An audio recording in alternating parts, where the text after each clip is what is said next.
beautiful people in the world. Hello, hello.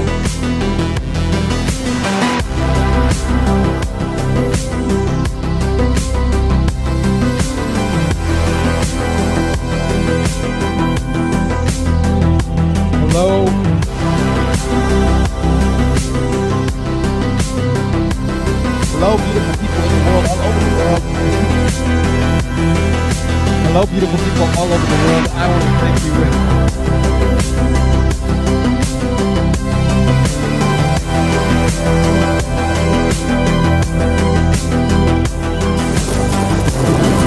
Hello, beautiful people all over the world. I want to thank you so much for joining me. Oh, I'm sorry. I was wrong.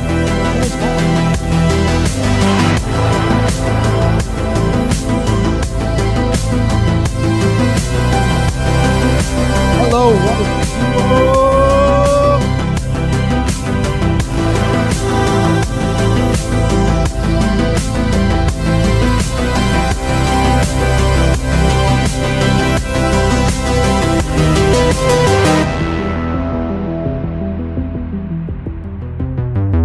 Hello, wonderful people, wonderful people, wonderful people. It's good to see y'all again tonight. Yo, I forgot. So I've been talking in the intro. Yo, I forgot my mic is on, so y'all hear me.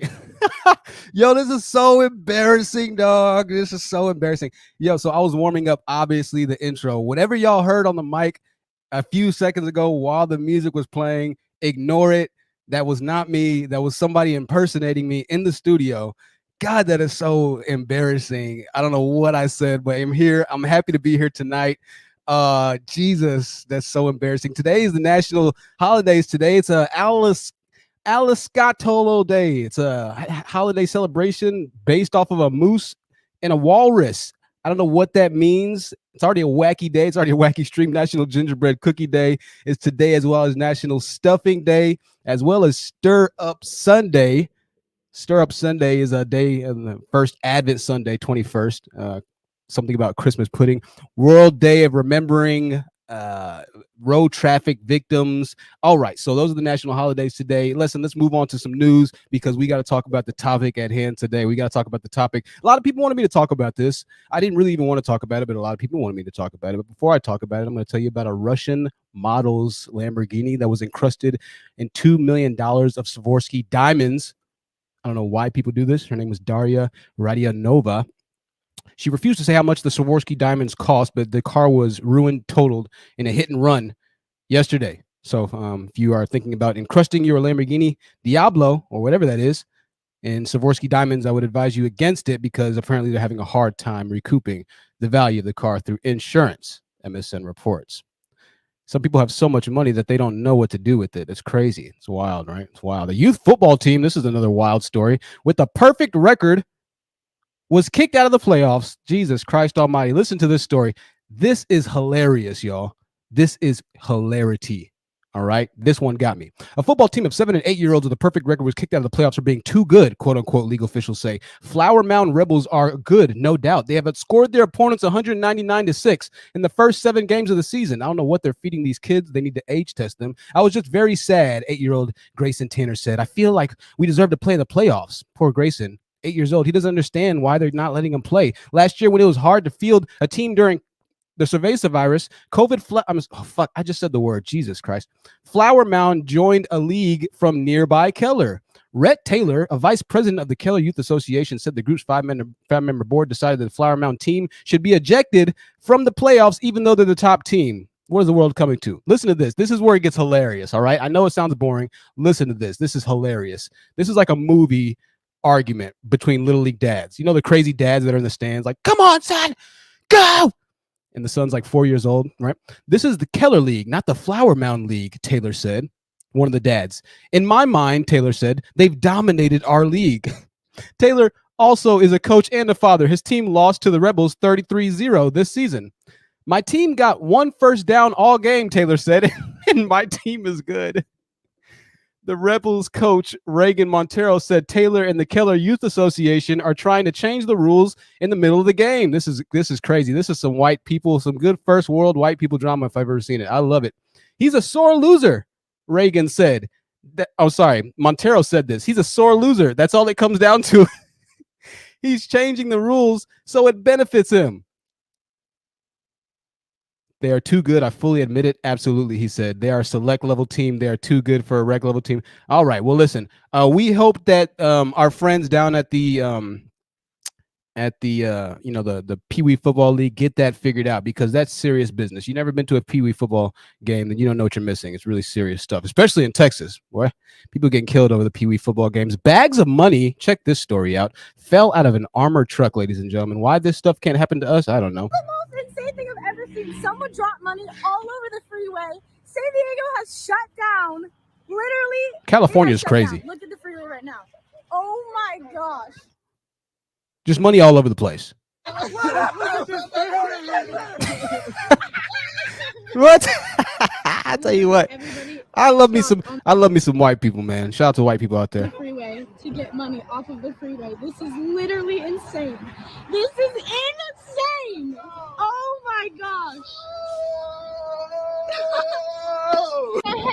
Yo, the entire freeway just shut down. They threw money. He's gone. The armored truck guys are not in the vehicle. Wow. The freeway is empty. Literally, the freeway's empty. There's cash all over the ground. Literally, look, we're the only people on the entire highway. Literally, this is insane. This is the most insane thing I've ever seen. Someone drop money. All right. Well, if you're in California, if you were in that part, it was in Southern California. And if you have the money, newsflash, I hate to say this, the FBI is reporting that they want the money back.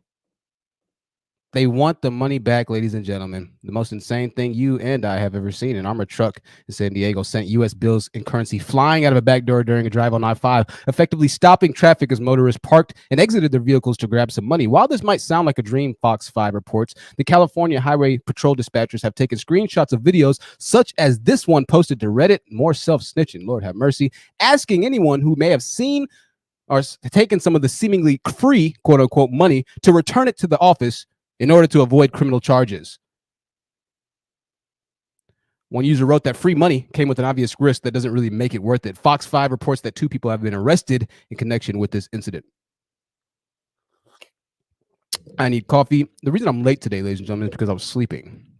Thank God one of our channel members has my phone number and was able to reach out to me. Shout out to you, one of my very, very, very awesome, beautiful channel members. I appreciate you so much for calling me. I have coffee here. I'm ready to go ahead and start on the message today. This is the last news story. I know we have a lot of news stories today, but I'm figuring why not? We'll just go ahead and take care of some news today. Get the news out of the way. 2 out of 17 Christian missionaries have been kidnapped. I don't know if anybody's heard of this. I don't know what's going on in Haiti. Let's check this out. Breaking news: 2 members of that Christian group kidnapped in Haiti have been freed.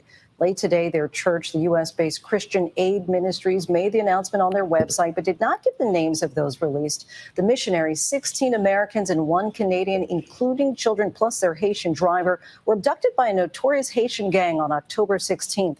They were returning after visiting an orphanage. ABC's Janae Norman leads us off tonight. Tonight, after being held captive for more than a month, 2 members of an American Christian organization have been freed in Haiti. The Ohio-based Christian Aid Ministry saying in a statement the 2 hostages who were released are safe, in good spirits, and being cared for. We cannot provide or confirm the names of those released, the reasons for their release, where they're from. All right, so apparently that was going on. I had no idea. I don't know why this story has been stifled so much and why we're just now hearing about it. Haiti has a lot going on, and apparently there's even more going on right now. There's no surprise they deal with a lot of earthquakes. It seems like Haiti can just never really get everything together. Excuse me. They've been able to crank out a lot of international and national talent as far as music, arts, and things of that nature. They have talented people, but there's something going on. We've talked about this before. Visit the old live streams as far as what happens in a lot of Black communities around the world, and you can hear more about things of that conversation. Let's go ahead and move on to today's topic. Today's topic, Zac Stacey. Zac Stacey, an ex-NFL football player. I should have had his picture already up. Ex-NFL football player. He played in the Canadian Football League as well. And this story is really kind of reminiscent of the Ray Rice situation. If you don't know what the Ray Rice situation is, then Google that, YouTube that. It's a situation when another football player who was actively in the NFL at that time had a domestic violence dispute with his girlfriend. I believe they were in an elevator. Correct me if I'm wrong. She spit on him, if I remember correctly. This is not Ray Rice. This is the guy we're talking about, Zac Stacey. She spit on him. And then after she spit on him in the elevator, Ray Rice's girlfriend, that is, he slapped her or knocked her or really punched her unconscious. They say slapped. He knocked her out unconscious. Keep in mind, this is an NFL running back we were talking about. Now, this guy is a running back as well, it seems, right? Zac Stacey. So here's the problem with today's discussion. Here's the reason why both sides want me to talk about this so much. And I say both sides because at this point, we're acknowledging that we are going to be balanced. We're going to be very unbiased with situations because there's a lot that happens in these types of situations. And the Zac Stacey situation is no different. Zac Stacey had a white girlfriend. That's the girl that you see in the video thumbnail. Right. This is the girl that you're getting ready to see. We're going to listen to her talk. I'm going to show you video of this situation. This is going to be really graphic. It's not going to show some of the most graphic things that we've seen on this channel, right? It's not going to be as graphic as some of the things that we've seen on this channel, but it is pretty graphic and it's going to be very triggering. So I want to apologize first and foremost for everybody that has gone through domestic abuse in a situation like this. Once again, this will be triggering and I apologize up front. Let's go ahead and get into this situation and then we'll talk about why we're talking about this.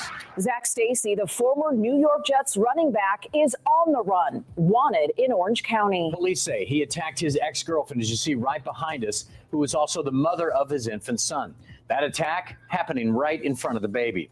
This happened in the town of Oakland, west of Orlando, and police tell us they believe Stacey left the state right after this incident. Fox 35's Dave Puglisi joins us live right now. And Dave, you spoke to Stacey's ex-girlfriend in an exclusive interview, and she's still very shaken up by all of this.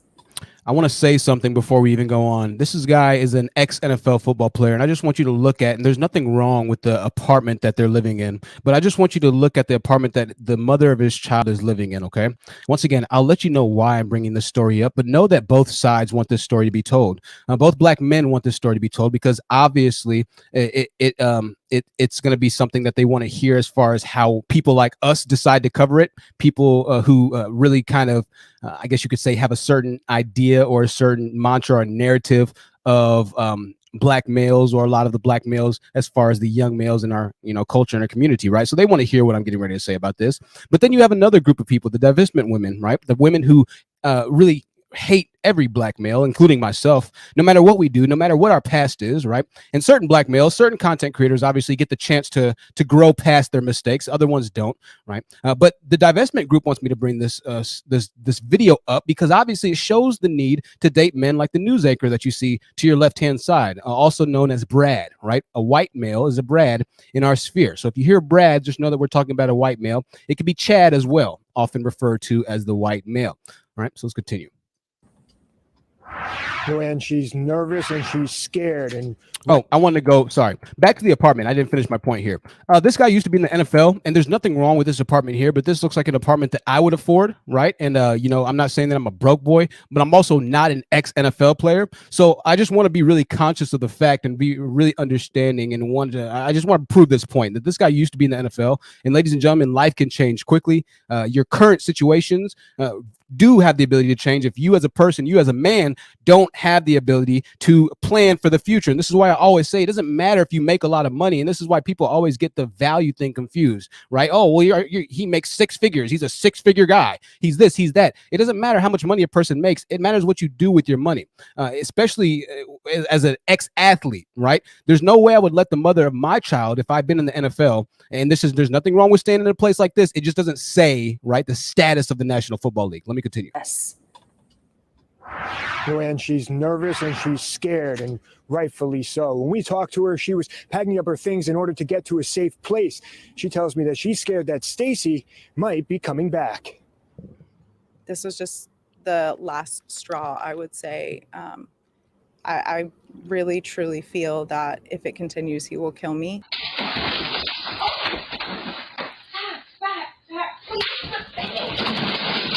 This violent encounter caught on Kristen Evans' home surveillance. She says the attack is coming at the hands of her ex-boyfriend, former NFLer Zac Stacey. You think that was okay? Now I do not. Please, please, please. All right. We're going to stop it there. We're going to stop it right there. You can already kind of assume what happens next. So that's what's going on right now, right? So obviously we got a lot that's going on, and Dang, I thought that the screen was all the way shared. So obviously it's a lot going on, right? Very bad situation. So let's talk about this. All right. First, we have to clear up a couple of things. First and foremost, every race of males, every race of people has males that have domestic violence situations, right? Every race of people have males that shouldn't be on the streets, right? Every race of people have guys that are doing very bad things that need to be off of this planet. Make no mistake about it. And what I fear will happen with this situation is what happens with a lot of situations where it plays into a content creator's favor or it plays into a style or a narrative. And this is dangerous. And this is dangerous for a lot of reasons, right? Obviously, Zac Stacey is a black guy and he dated a white woman. So the divestors are really glad to see something like this happens because it shows that black males are all essentially what they say the same, especially the ones that choose to date their preferences, right? That choose to date the white women, the Latina preference, the Asian preference, right? They take and they relish the fact that these types of situations happen as much as black males relish in the fact that the Zachary Wheeler situation happened, which was the white NFL football player that played for the Seahawks that nearly killed his black girlfriend, right? So both sides right now wait for stories like this and angst. And they can't wait to get their hands on these stories because they know once they get their hands on these stories, they're going to be able to force and make a narrative that will continue the destruction, that will continue the hatred, that will continue the non-solvent message of their platforms. Because we've already established in the last live stream that a lot of reasons that these content creators have for approaching these topics of discussions is so they can continue the therapy or so that they can continue the I guess you could say treating the trauma versus actually healing the trauma. There's no healing being done here on any content creators' channels. And so they see the story and they're like, yes, thank God this happened. They had Zac Wheeler. Now we got Zac Stacey or whatever. We're both the name Zac. Am I missing something up? That's crazy, right? So that's the problem here. But make no mistake about it, okay? What I don't want to happen is this, okay? This is a black male, yes. However, even though we might have a good amount of black males that might be just like Zac Stacey, even though there might be a great amount of black males in the population that are degenerates, even though there are a lot of Pookies and Ray Rays that run around Blackistan, yada, yada, yada, yes, we understand not every black male is bad. However, what's just as bad as the possibility of dealing with a quote unquote large majority or a majority of degenerates of males in your community is also thinking or going to another group of males who are degenerate in those communities as well. And I say this to say this: don't let somebody's advice to you, aka don't date any black males, mean that you're going to go and date somebody else who is just as worthless or bad as a person as the quote unquote black male or the negative black stereotypical male image, right? So don't go and date a white guy who's not a good person for the simple fact that he's white and he fits into a culture or a narrative, or he fits into a belief of family or familiar value or whatever it might be, right?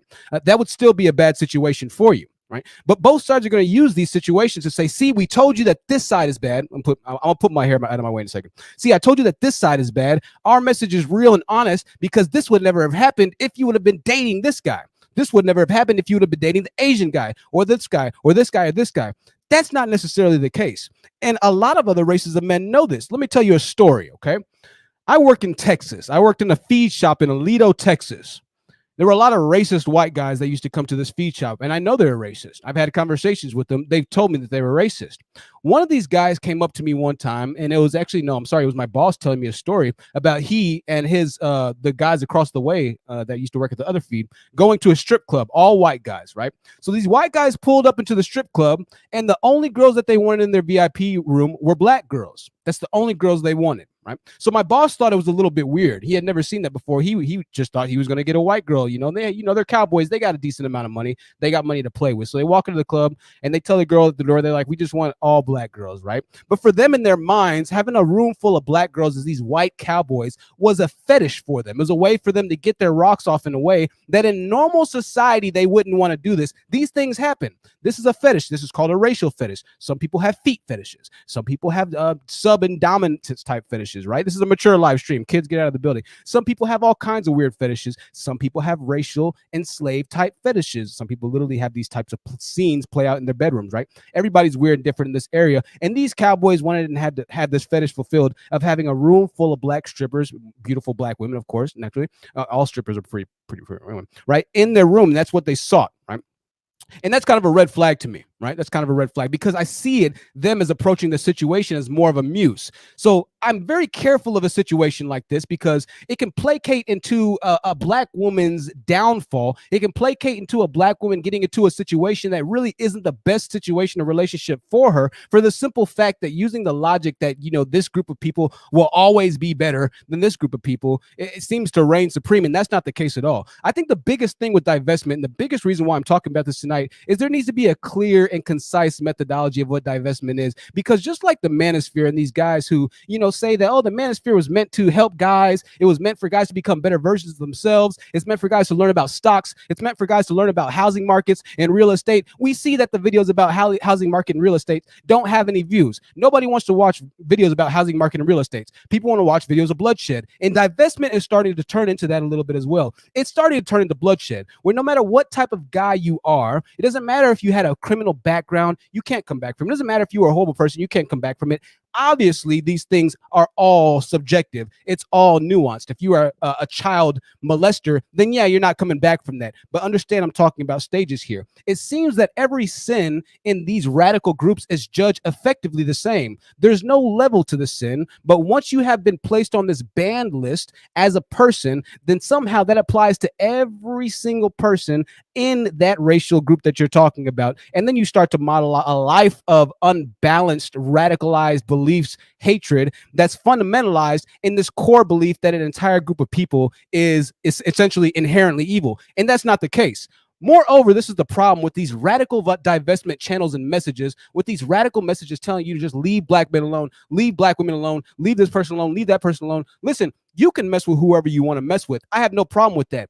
The bigger problem is that you might be missing out on a blessing. You might be missing out on that life partner. You might be missing out on that dream, on that angel, on the best person in your life, for the simple fact that you've been listening to a random person on the internet tell you that the best person 99 times out of 100 is going to be one race of person. The best person 99 times out of 100 is going to be this type of person or this type of person. And that's simply not the case. Whether or not, moreover, certain groups of men prove to be better, that's obviously an argument that we can argue. But it does not negate or take away from the fact that if you go into a situation assuming that simply because a man is of a certain color, assuming because the man is of a certain race, assuming because the man's of a certain height or he has a certain job, if you go into a relationship like that, you have a very strong potential for screwing yourself over. I bring up the Jeffrey Dahmer situation, and thank you, Self Love Heals, for the $10 super chat. Character over color, and that's what we're going to start defining as far as this divestment thing, right? We're going to talk about this, right? I bring up the Jeffrey Dahmer situation. Jeffrey Dahmer was a mass murderer. He killed a lot of women back in the 70s or something like that, right? And he killed like 11 women. He was a very good-looking guy. They said he was, a good talker, right? He was whatever it might be, right? He's whatever. Right? And so he would lure these women because he would be a good talker, yada, yada. Next thing you know, he's beating them over the head and he's pulling them into the car. Everything about Jeffrey Dahmer presented itself to be somebody that could be allegiance, somebody that could be a friend. So the way Jeffrey Dahmer would get women is he would say this, right? He would walk past a woman who was getting out of a car at like a supermarket, right? And he would drop his keys, and he would drop the keys like under her car to where she had to take time to bend over to become vulnerable for him to then knock her unconscious or beat her into submission, throw her into her car or get into her car or get into their car or whatever it might be. I think he might have dropped his keys under his car and maybe ask her to get whatever. Anyways, he would ask them to do something that would render them vulnerable for 20 seconds or so, beat them, then put them into the car, right? But the conversation up until that point had been very cordial. Hey, I'm Jeffrey, yada, yada, yada. What was it? Or it'd be like a quick hi. Oh, my apologies. Hey, can you get that for me? I didn't mean to do that. Everything on the outside was cool. He was a well-spoken guy, intelligent, good-looking. Next thing you know, the women are turning up dead left and right, and they're trying to figure out what's going on. Where is this person who is killing all these women? And they weren't looking at Jeffrey Dahmer because Jeffrey Dahmer didn't fit the stereotype. Jeffrey Dahmer didn't fit the image. He didn't fit the mental or the social awkwardness. He was a very smart person. He was very well spoken. He seemed to be mentally intact. And so they were overlooking the possibility of somebody like this being able to carry out such a heinous crime. But because he was such a person as this, he was able to carry out such a heinous crime in a way that another person wouldn't have been able to. So the problem with the divestment movement and all these different people who are really radicalizing their beliefs is that it lends itself over to more vulnerability for you to get hurt in the future through the fact that you're looking at life through gray, white, or black color kaleidoscope goggles and not seeing the full spectrum of a person. You're seeing a person based off of what you want to see with a person. This happens a lot with women. And a lot of guys will say, oh, why don't you just leave this guy? Why are you still with the guy that's abusive? Why are you still with the guy that mistreats you? Why are you still with the guy that calls you fat? Why are you still with the guy that abuses you? It's because in a woman's mind, a lot of the time she sees what she wants to see in the person versus what's actually versus what the person actually is.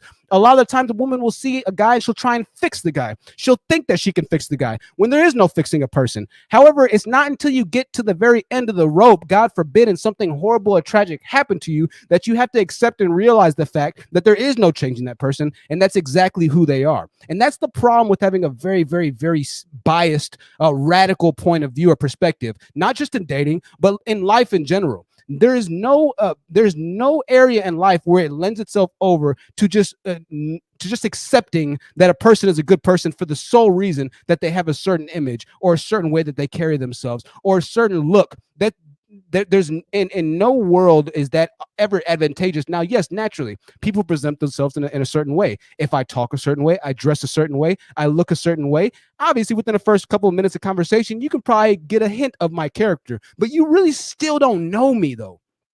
You really still don't know what I'm doing when I come back to my apartment. You don't know what I'm doing at 3 o'clock in the morning. Y'all don't know what I'm doing at 2 o'clock in the morning. You have no idea really who I am at the end of the day. I present myself to be this person, and you hope that I'm this person. But ladies and gentlemen, make no mistake about it. There have been many people, both guy, girl, boy, girl, man, woman, grandfather, grandmother, mother, father, aunt, uncle, sister, brother, who have gone into a situation thinking that they knew somebody for things to turn around very, very, very quickly.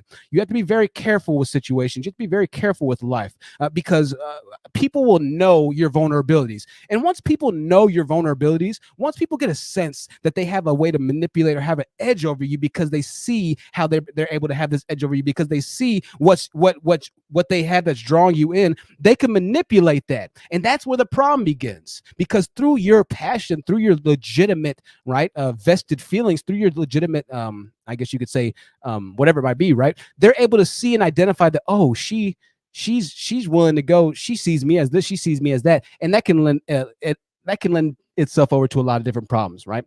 Now you start having these conversations where the girls call Kevin Scamills, yada yada yada, blah blah blah blah blah. Now, obviously this is black on black, but I want you to understand kind of what I'm saying as far as just the I need help with the guy type of thing. This is how it happens, right? This is how it happens. It doesn't start this way. So I want to talk about that from that side. Divestment is not necessarily, in my opinion, simply dating white, simply dating Asian, right? That's not the answer. It's more about the character of a person. Who is this person internally? What do they represent? What do they stand for, right? What do they stand for? Yes, other cultures, other values have races of men who are more likely, who do have more of a chance, there's more propensity to see the American dream, vision, family the way that you want to see them, right? As a professional black woman, as an educated black woman, as a woman who just wants to be a mother, or whatever it might be. There are other races. However, that could also be your destruction and downfall. Okay, be very careful about that. That can also be your destruction and downfall.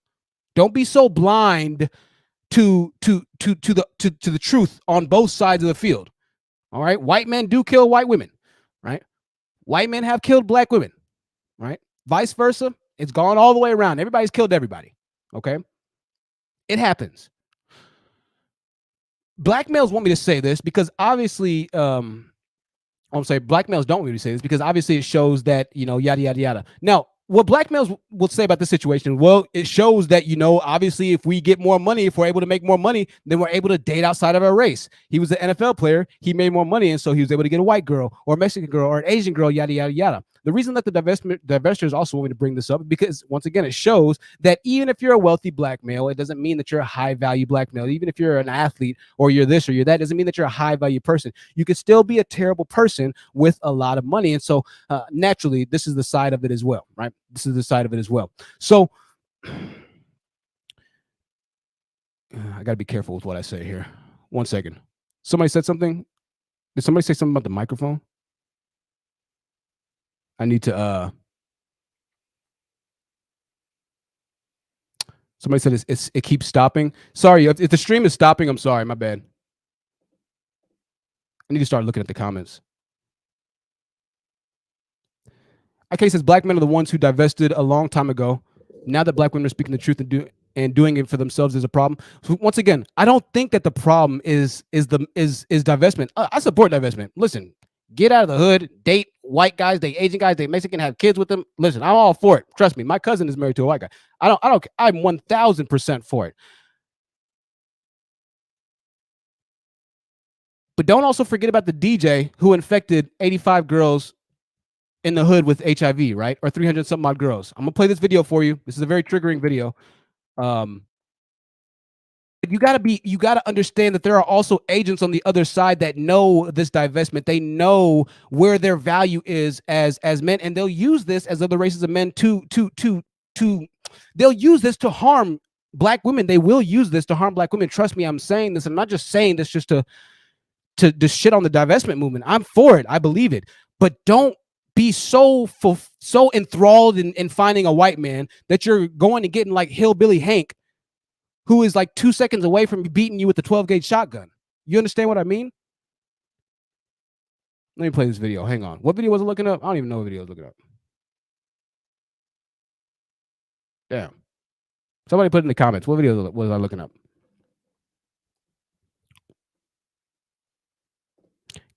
Katie Aldana said Ted Bundy. Right, yeah. Oh, was it Ted Bundy? My bad. My bad. I meant Ted Bundy. Oh, Jeffrey Dahmer killed men and ate men. Jesus. Yeah. I definitely meant Ted Bundy. Thank y'all. I'm going to start reading the comments. Oh, Jason Pope. Thank you so much. Yo, I'm trash. You can tell I was like dead sleep, right?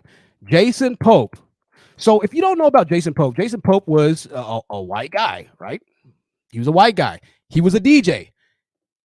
He knew that as a white DJ, he had the ability to have success with dating young black girls because he's a DJ. Listen to this. County law enforcement is asking for the public's help with information on more potential victims and connection to a human trafficking case. They say 42-year-old Jason Pope allegedly recruited a minor through social media for prostitution. Arrest warrants say Pope confined the victim to a room within a home in Darlington. That arrest warrant goes on to say that he compelled the victim to engage in sex acts with the intent to extort. Now, that video says it's a victim. Listen, it was like, I don't know. They don't know how many girls he infected, right? They don't know how many girls he infected. They're thinking potentially hundreds. They don't know. He was just sleeping with tons and tons and tons of underage girls, overage girls, whatever it might be, right? It's because it was a token white boy. It was a token white DJ, right? Yeah, all races do evil. I know. So just bear with me for a second. Over 800? Jesus. I didn't know it was over 800.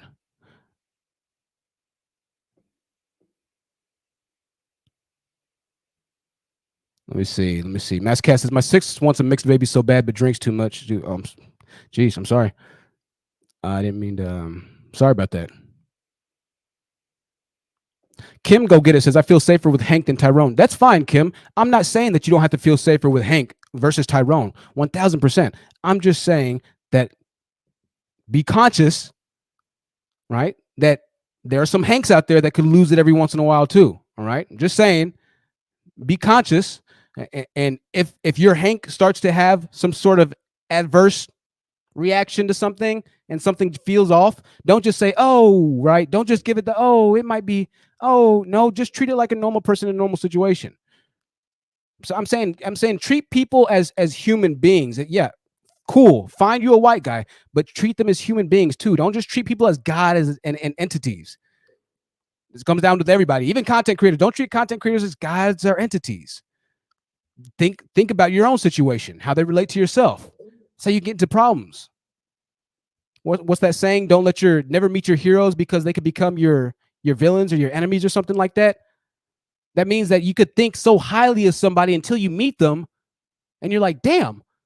This is what happens with celebrities. People love celebrities. People love actors. They'll love their rappers. They'll love musicians. And then they'll meet them. They'll meet the musician, and the musician's like a jerk, or the musician's like just like, oh, what's up? They're not that jovial type of person that they see on camera. They're not that like wild type of persona that they thought that they were. They're like, dang, I met him, but that wasn't even right. So take people for what they are. Don't see what you want to see. Take people for what they are. Pie Delightful says divestment also means you could date outside of your culture, Africans, Caribbeans. Absolutely. And I think that's the bigger thing, right? I think that's the bigger thing 1000%. I just destroyed my mouth. That's how I see divestment. I see divestment as not dating a Pookie mindset.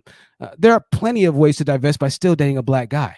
You can be a divester and still have a black male. In my opinion, that's divestment. Divestment is just anything that has to do with leaving Blackistan, anything that has to do with leaving this demented, poverty-stricken type mindset that's offering nothing but a limited life and non-solution based life in America, right?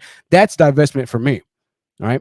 That's divestment for me. I would just hate for you to have the opportunity to date a good black man, but because you listen to somebody on YouTube that says, oh, even if they're a good black man, inside, they're going to have something inside of their chromosome where one day they're going to snap and just slap the hell out of you. That's not always the case, right? That's not the case, man. All right. Just take your time, right? Take your time. If they're a good person, they'll show it. If they're a bad person, they'll show it. Okay. But my point is, once they show that they're a bad person, leave. Leave. No excuses. No excuses for anybody at this point. That's all I'm saying. That's all I'm saying about this. All right. Let's see. Chavez said the gender war is pointless. Both sides need each other. Going back and forth is destructive. Definitely. Regina says, don't meet your heroes or you'll be deeply, deeply disappointed. Definitely. Kim said, yep. I used to think highly of black men until they constantly showed me who they are. Jamila says, right. Let's stop pretending that teenage black girls have the wisdom of grown women. Keep them out of it and hold the grown women accountable. Definitely. Sayla says the fetishization of mixed babies is horrendous. Butterfly Energy says don't put any race of men on a pedestal. Absolutely. BB Precious Cake says WTF is wrong with females sleeping with grease buckets unprotected. I definitely feel you. August or anybody unprotected at this point, especially in 2021. Please practice protected. August Born says a black man harming a black woman is more devious than a white man doing it. Black men are supposed to be on our side, so no wonder black women are running for the hills. I can definitely understand your point there, and I think that's the biggest point of divestment, right? I think that's the biggest point, that they preach, or that they, give out to the messages, to the masses, is that, even our own people, and moreover, more often our own people, our own guys are the ones that we have a bigger problem with. And I completely agree, and I understand the message. I just don't want you to create another problem by leaving a problem. What do I mean by this? If you're trying to move from a third world country, you're not going to go to another third world country. That doesn't make any sense, right? Now, you're supposed to move from a third world country to a second world, or maybe to a first world country. Nothing wrong with the country that you're from. Nothing wrong with wherever you live. I'm just making a metaphorical example here, right? And so, yeah, if you find a white guy and he's the good white guy, the stereotypical Brad who's got the picket fence and who wants to marry you, yada yada yada, then what? Of course, marry him by all means, 1000%.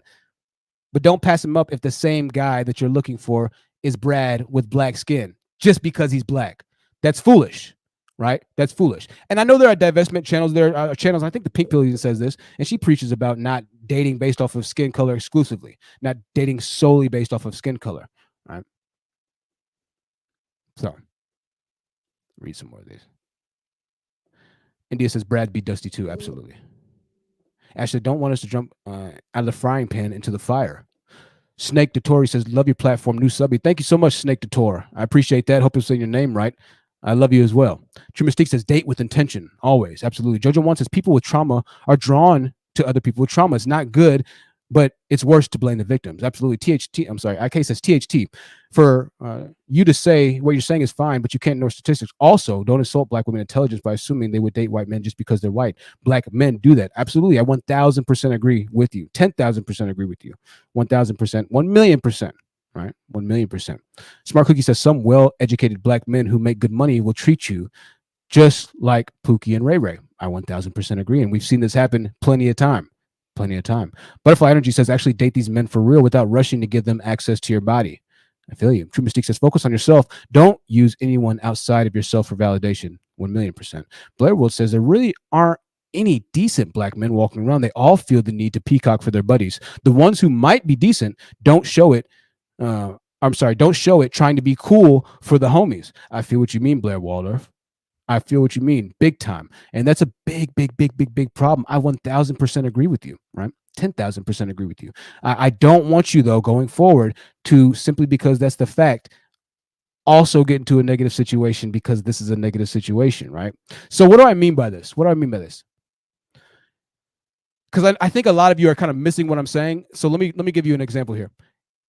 If you're in the hood, you're just in a terrible neighborhood, you're hearing gunshots every night, it's just trash, right?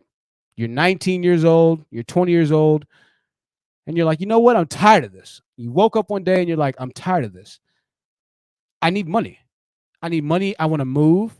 This is where people get an idea to rob a bank. You become so desperate, right? Or you think about a situation for so long, your environment is negative for so long, your community is negative for so long that that very illogical beliefs start to become logical trains of thought. And so you wake up and you think one day, you know what? I'm just going to go ahead and rob the bank. If I get caught, F it, I get caught, because my current situation is already bad, right? My current situation is already just effed up. Everything's effed up around me already. I might as well just go ahead and try it, right? Now, dating a white man obviously is no comparison. Dating an Asian man is no comparison. The Latino man is no comparison to robbing a bank, right? But hear what I'm saying here. This is no comparison. You tried to create a good situation by rolling with what was essentially a negative situation and a bad idea, right? The money is what you needed, but you needed to go about getting the money a certain way. Robbing a bank isn't the best way to get out of the money, but you wanted to get out of the bad situation. However, you've created another bad situation for yourself now. So now, instead of leaving the hood to the second world country, or leaving the hood to a studio apartment, or leaving the hood to, I don't know, wherever, a better part of town, now you're leaving the hood to a potentially worse part of town, right? Because you were trying to get to a better part of town out of necessity. You're hungry. You need money. You're tired of being in a dangerous area. So you went and committed a robbery. You didn't have the intentions of hurting anybody. You didn't have the intentions of even, scaring anybody. You simply wanted to get out of your bad environment. However, that wasn't the way to go about it. You were in too much of a rush. You were too hasty about it. Okay? It takes time to build something as serious as a good relationship. No matter the person, no matter the race, no matter the situation, it takes time to grow up and evolve in life. As far as the interracial dating, this is how it directly relates, right? The better way to solve your solution of you being in an environment that is a terrible environment for you, you being surrounded by people that are terrible and not conducive to your health, you being surrounded by men that are not good suitors for you, the better solution is to slowly but surely get out of the environment of the area that you're in. And this is why you see such a growth of Black women who are becoming educated. This is why you see such a growth of Black women who are going to college, graduating college, the high enrollments, who are building businesses, yada, yada, yada. Once you change your environment, once you change your circle, then your dating prospects change as well. Once you change the people that you hang out with, your lifestyle changes as well. All right. So that's the answer. It's a slow and steady grind and a progressional grind, right? A slow and steady progress.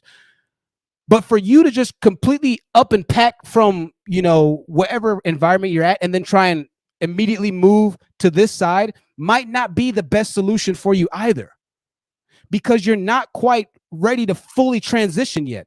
You might not have healed enough to be ready to just start dating again, whether it be any race of people. You might be dealing with a lot of pain. You might be able to find that perfect white guy that's going to be the perfect Asian guy, or the perfect Latino guy, or the perfect Black guy for you. But because you have so much hatred and trauma and pain against Black males, or pain against your ex-boyfriend, or pain against whatever type of guy, if he was Black or whatever it might be, I don't care what race he is, because you have so much going on, you move too hastily, you might ruin your relationship that you have going into your interracial top shelf Brad or Chad or divestment type relationship. This is what happens. Listen, if you have a great, perfect person, right, but you're still dealing with a lot of hatred, and let's face it, I've seen a lot of hatred on both sides, divestors and the manosphere, that guy's not going to want to be with you. I'm sorry, I'm gonna say it. No person, no guy's gonna be with a woman who has hatred in her heart, who has resentment in her heart, who has scorn in her heart. Only a person that has hatred, resentment, scorn, and pain in their lives is going to want to be with a person that has hatred, resentment, and scorn and pain in their lives. Hurt people, right? Birds of a feather flock together, and dating is no different. A lot of y'all, I see you're missing my point here. I'm not trying to tell you not to divest. I'm trying to tell you don't get into a negative situation because you're not ready or you don't quite fully understand the context of what you're asking for or what you're trying to reach for. A lot of y'all are in this very, very, and this is black guys too, but black women are starting to get to this place as well, in this headspace to where you're starting to let this gender war even throw you off your potential possibilities to be able to date and divest in the first place. You're letting this turn you into such a hateful person that no race of men is going to want to deal with you, because they're not going to want that type of energy in their conservative type of structure. If you're trying to go for a white guy and an Asian guy and a Latino guy, you're not going to be able to come with some kind of crazy anger and attitude and this, and that. Those guys aren't going to deal with that, man. I'm just being honest with you, right? I'm just being honest with you. Don't kill the messenger. I'm just being honest with you. You gotta, if you're trying to go find that type of guy, then you gotta understand, when in Rome, do as the Romans do. You gotta understand if you're trying to go for that high six-figure white, collar baller type guy, right? Learn what the pink pill says, or those ladies say. Learn class, learn etiquette. Take those marriage class courses, whatever it might be. Go to counseling. You're going to have to become that person that can be that positivity, that can be what another person would want to be with, regardless of their race. But you going into it with such hatred and animosity in your heart, that's going to carry over and permeate into your conversations with Brad. Right? The hatred that you have for black men is going to carry into that conversation with every other race of men. Right? And at some point or another in your mind, you're going to connect that he's just a guy at the end of the day. You can be like, damn, he's just a nigga at the end of the day. He's going to do something at some point or another, piss you off and be like, damn, that's just another Pookie. I thought white guys were different. And then your mentality will slowly start to change. This is what happens. And this is why people kind of skip back and forth, and they'll be in the manosphere on one side, then they'll kind of go back on this side and yada, yada, yada. And they'll be like, well, truth, you did the same thing. I understand. Well, listen, I'm staying where I'm at right now. I'm pretty comfortable, right? I see a lot of issues on both sides. I'm just trying to be the best person I can be. Give niggas a chance, man. Give people a chance, man. That's all I'm saying. Give people a chance. Let them surprise you. They might be a Pookie. Cool. If they're a Pookie, awesome. Let's talk about something else.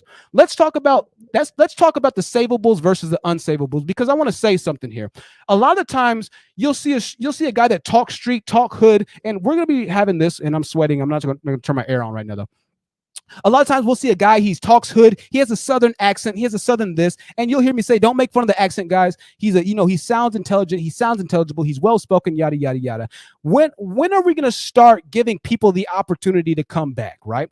When are we going to start giving black men the savable chance, the savable pass? When are we going to start actually causing some beneficial conversations to progress to where maybe there will be less need to divest in future generations, to where maybe we can have these progressive conversations to where the divestors can start to understand the manosphere sides, right? When are we going to start to finally give people a chance to come back for their sins and their transgressions? This is something I don't see any side doing, but I will admit that I think women have much more forgiveness than guys do. Black males, well, I mean, I heard, who was I listening to? I was watching somebody earlier talk about this.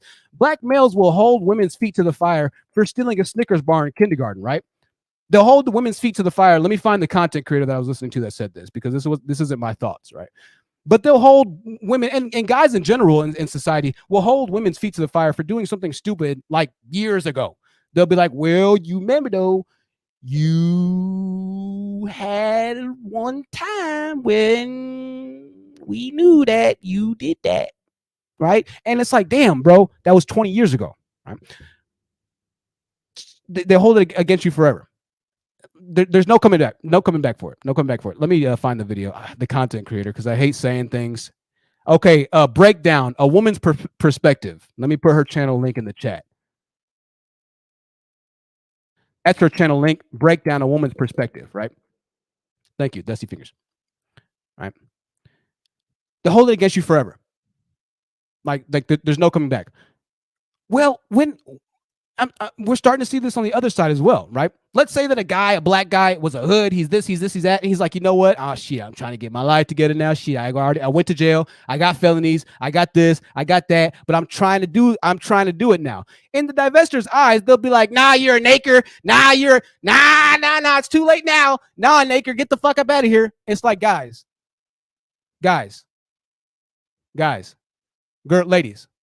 ladies, come on. What now? Nia, I know there is no coming back after a point, but I'm saying, yeah, a guy he's stolen. Who knows? Maybe he robbed the dope man. I don't know. He has a felony background. Who knows what his felony is? Listen, you can get a felony for credit cards. Listen, you can get a felony for, I don't know, tying a horse to a pole or something like that in the state. It's a felony. Now, listen, obviously a felony is a bad thing. You know where I stand with felonies. You have a felony, most likely you have some questionable character. Understandable, right? God, I'm like destroying my mouth right now. But a nigga could have gotten out of jail and is like legitimately trying to have a good life. And the divestors would be like, nah, you're going to burn in hell. It's like, we got to, okay, cool. I know we messed up, but come on now, right? Come on now. If he's trying to be a good person, at what point do we give the savables a chance? Everybody messes up. But I'm starting to see that there's no redemption. There's no redemption for anybody. Of course, it's one of your favorite content creators. And then, now listen, Alex said y'all can keep the ex-convicts. I'm not saying the ex-convicts need to have a completely available redemption arc. No, of course not. Especially not ex-convicts. But I'm trying to say, though, completely on somebody also might not be the best idea. And here's why I say this. Let's say he is an ex-convict. I'm not saying to get with ex-convicts. That would be insane. That's ludicrous. I would advise you to not get with the ex-convict at all, right? However, I would also advise you to not poke or prod the angry bear at the zoo either. Don't just completely shit on an ex-convict online. Don't be disrespectful. Don't be talking crazy to an ex-convict online or in person. Why? Because they're an ex-convict. They could potentially come back and F you up. That doesn't make sense either. So I'm not saying go out there and date them. I'm just saying don't also be online talking crazy about some people. Don't be in real life talking crazy about some people. Especially ex-convicts, right? Especially ex-convicts who are trying to get their life together. Why? Yeah, you're starting to mess with some things now. Listen, I'm just trying to help you out. I'm just trying to help you out. I completely understand. I'm just trying to help you out. But past that, if he legitimately is a sincere person and he is an ex-convict that has changed, that warrants a second chance. It does. If you don't agree it does, that's fine. You don't have to. You don't have to date them. But you're also not God. You also can't judge a person or cause a person to be internally damned because you see them as a type of person. You don't have that right. You don't have to date them. You can be online talking about them all you want, right? You can do whatever you'd like to. I'm just asking you what are your true intentions? What do you really want? I find it so fascinating. People call this sector B first, black first. People call this sector B1. The sector that I used to be in. I'm not in that crap anymore. The sector that I used to be in, the sector that a lot of our followers are in is B1 or BWE, right? Black women empowerment, yada yada yada. But so many different trains of thought are really not progressive for black people first. Right. Moreover, I think more than anything, what happens in these black people first content creation sectors is all you see is a representation of what happens in the black community 24/7, which is that it implodes on itself, which is that it doesn't sustain itself, which is that it isn't solidified. There is no solidarity. Like the Breakdowns woman's podcast said, and she was talking about it. Niggas don't even like niggas. Why are we acting like this B1 thing is completely just like, why are we acting like there's even like a black community like that to begin with? There's not, right? There simply isn't. I know we're talking about men and women, or men dating women, or black men dating women right now. So you're like, well, what do you mean? Of course, there's no community. This is why you're talking truth. This is why there's a gender war, right? But I'm just saying, as far as the actual name and the title of it, B1 would suggest that if it's a male or a woman, because they're black, you want them to be progressive. You want them to actually be first. You want to push the narrative. You want to push actual progressivism of the black movement. That's what black first means to me. But not all of y'all who are B1 or black first care about black people. Right? Moreover, the only people you have a problem with are black people. Why is that? right? This is this entire sector, though. This is a lot of these YouTube sectors that are filled with drama. They're not going after the white people, this, and that. International movements were started against white people, like Black Lives Matters, but online is not an international movement against white people. The only issue that Black content creators have online is other Black content creators, even in the midst of an entire revolutionary racial movement against white people all around the world. Niggas online are still killing each other. So I need you to understand that what happens, what's going on, what starts as a worthwhile cause, what starts as the manosphere, what starts as divestment, what starts as this, what starts as needing to actually solve a problem, ends up becoming a radicalized new problem with these online communities. And that's what you're seeing now. This is why there are no progressive conversations. This is why all you see and all you hear when you go to these types of conversations and panels is madness, is arguing, is yelling, is drama. This is why you don't like to watch these types of people day in and day out. Some people do like to watch them day in and day out, obviously, right? But this is why it can seem like it's so much. It's such an energy toll. It's so taxing. It's like, man, this is the most draining sector of YouTube, is Black YouTube. Why is that? Why is it that the most draining, most stressful, most anxious, whatever part of YouTube is Black YouTube? I don't see any type of white YouTube drama like I see in Black YouTube. I don't see any type of white dating drama like I see in Black YouTube. I see white people getting doxxed and I see them getting swatted. White people made that up. So I'll give them that. White people been doxing each other for a long ass time. So shout out to the white people, right? But by and large, I don't see a lot of the same dramas, even as far as dating in white people, that I see in Black people. We take it to like the extreme, yo. We become like KKK operators in dating. We're like, all niggas gotta die. Hail this content creator. Hail that content creator. And I'm not saying that Susan at YouTube, that Hitler's a horrible person. I do not praise any type of violence. Is a horrible thing.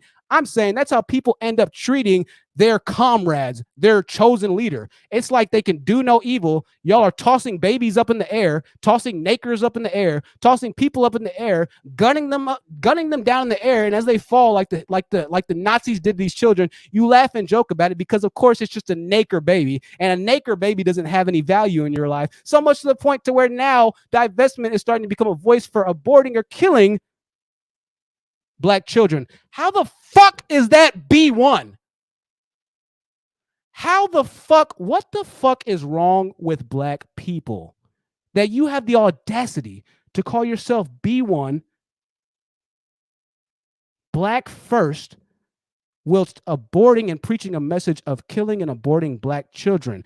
I'm not saying abortion is right or wrong.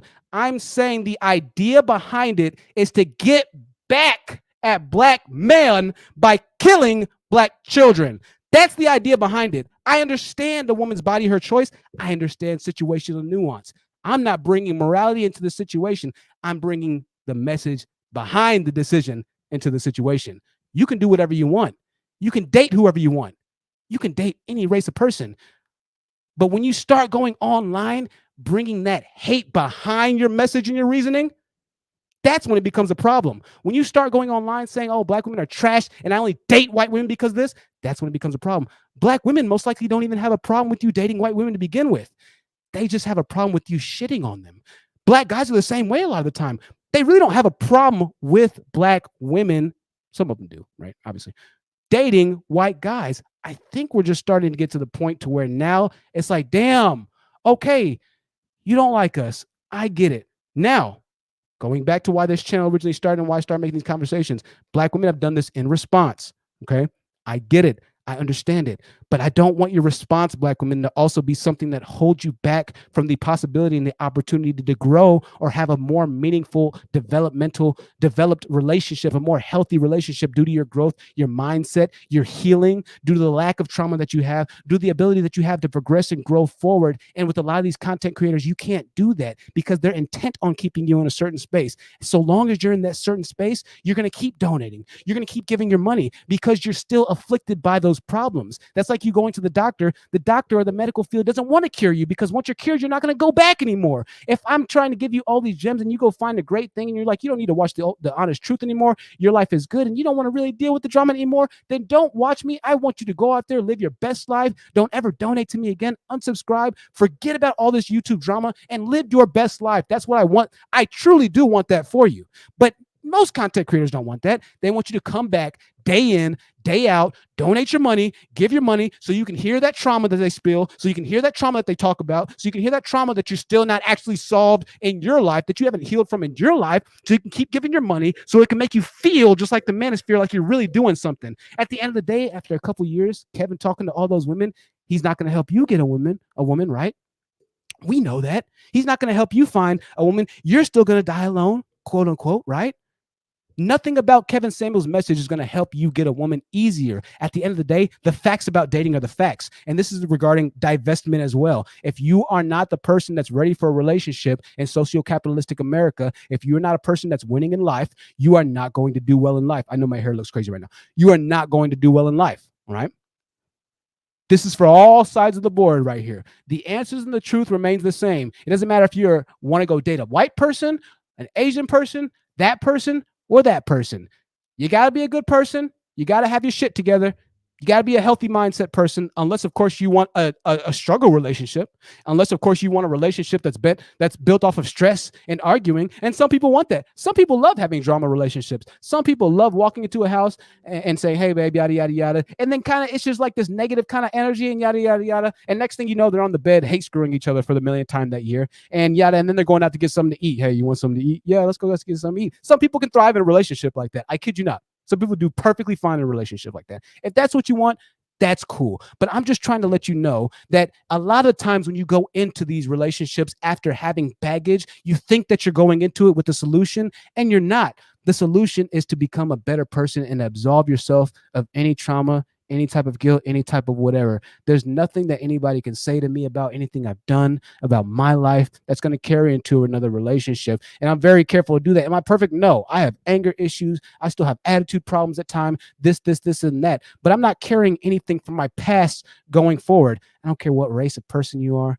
I don't care anything like that. I just care about what your heart is. It's another reason I don't care about religion. I know a lot of y'all are like, well, I'm not going to shop with this person because they do this. I'm not going to go to this site because this sister is into the tarot card readings. And I know we have arguments of the spirituality, and a lot of y'all, we don't agree eye to eye. What's my solution? What do I think? I don't care what you believe in. I don't care if you call God Allah or Buddha or Jesus or Yeshua or whatever. What are you inside? What is your heart about? Because you can walk around calling yourself a Christian and you could be a Catholic pastor and preach molesting children. But of course, on the outside, you're a Catholic priest. Don't get caught up in these labels in race. Don't get caught up in the idea of a person. Don't get caught up in what their outside image is portrayed to be. What is their heart like? This is everything in life, y'all.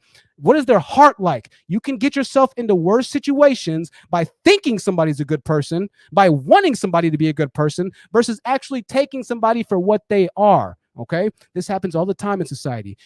This is why crooked police officers are such a bad problem. This is why crooked politicians are such a big problem, because you've entrusted them with having responsibility. You've naturally aligned a good moral, good person with their identity, and that could be very problematic. So much so to where they can affect an entire city, an entire state. They can affect an entire nation, economy, based off of those few bad apples. Why and how can they do that? Because those apples are so hard to find, right? They're so hard to find. Do not get caught up in the idea that an entire collective is good. It can be very damaging.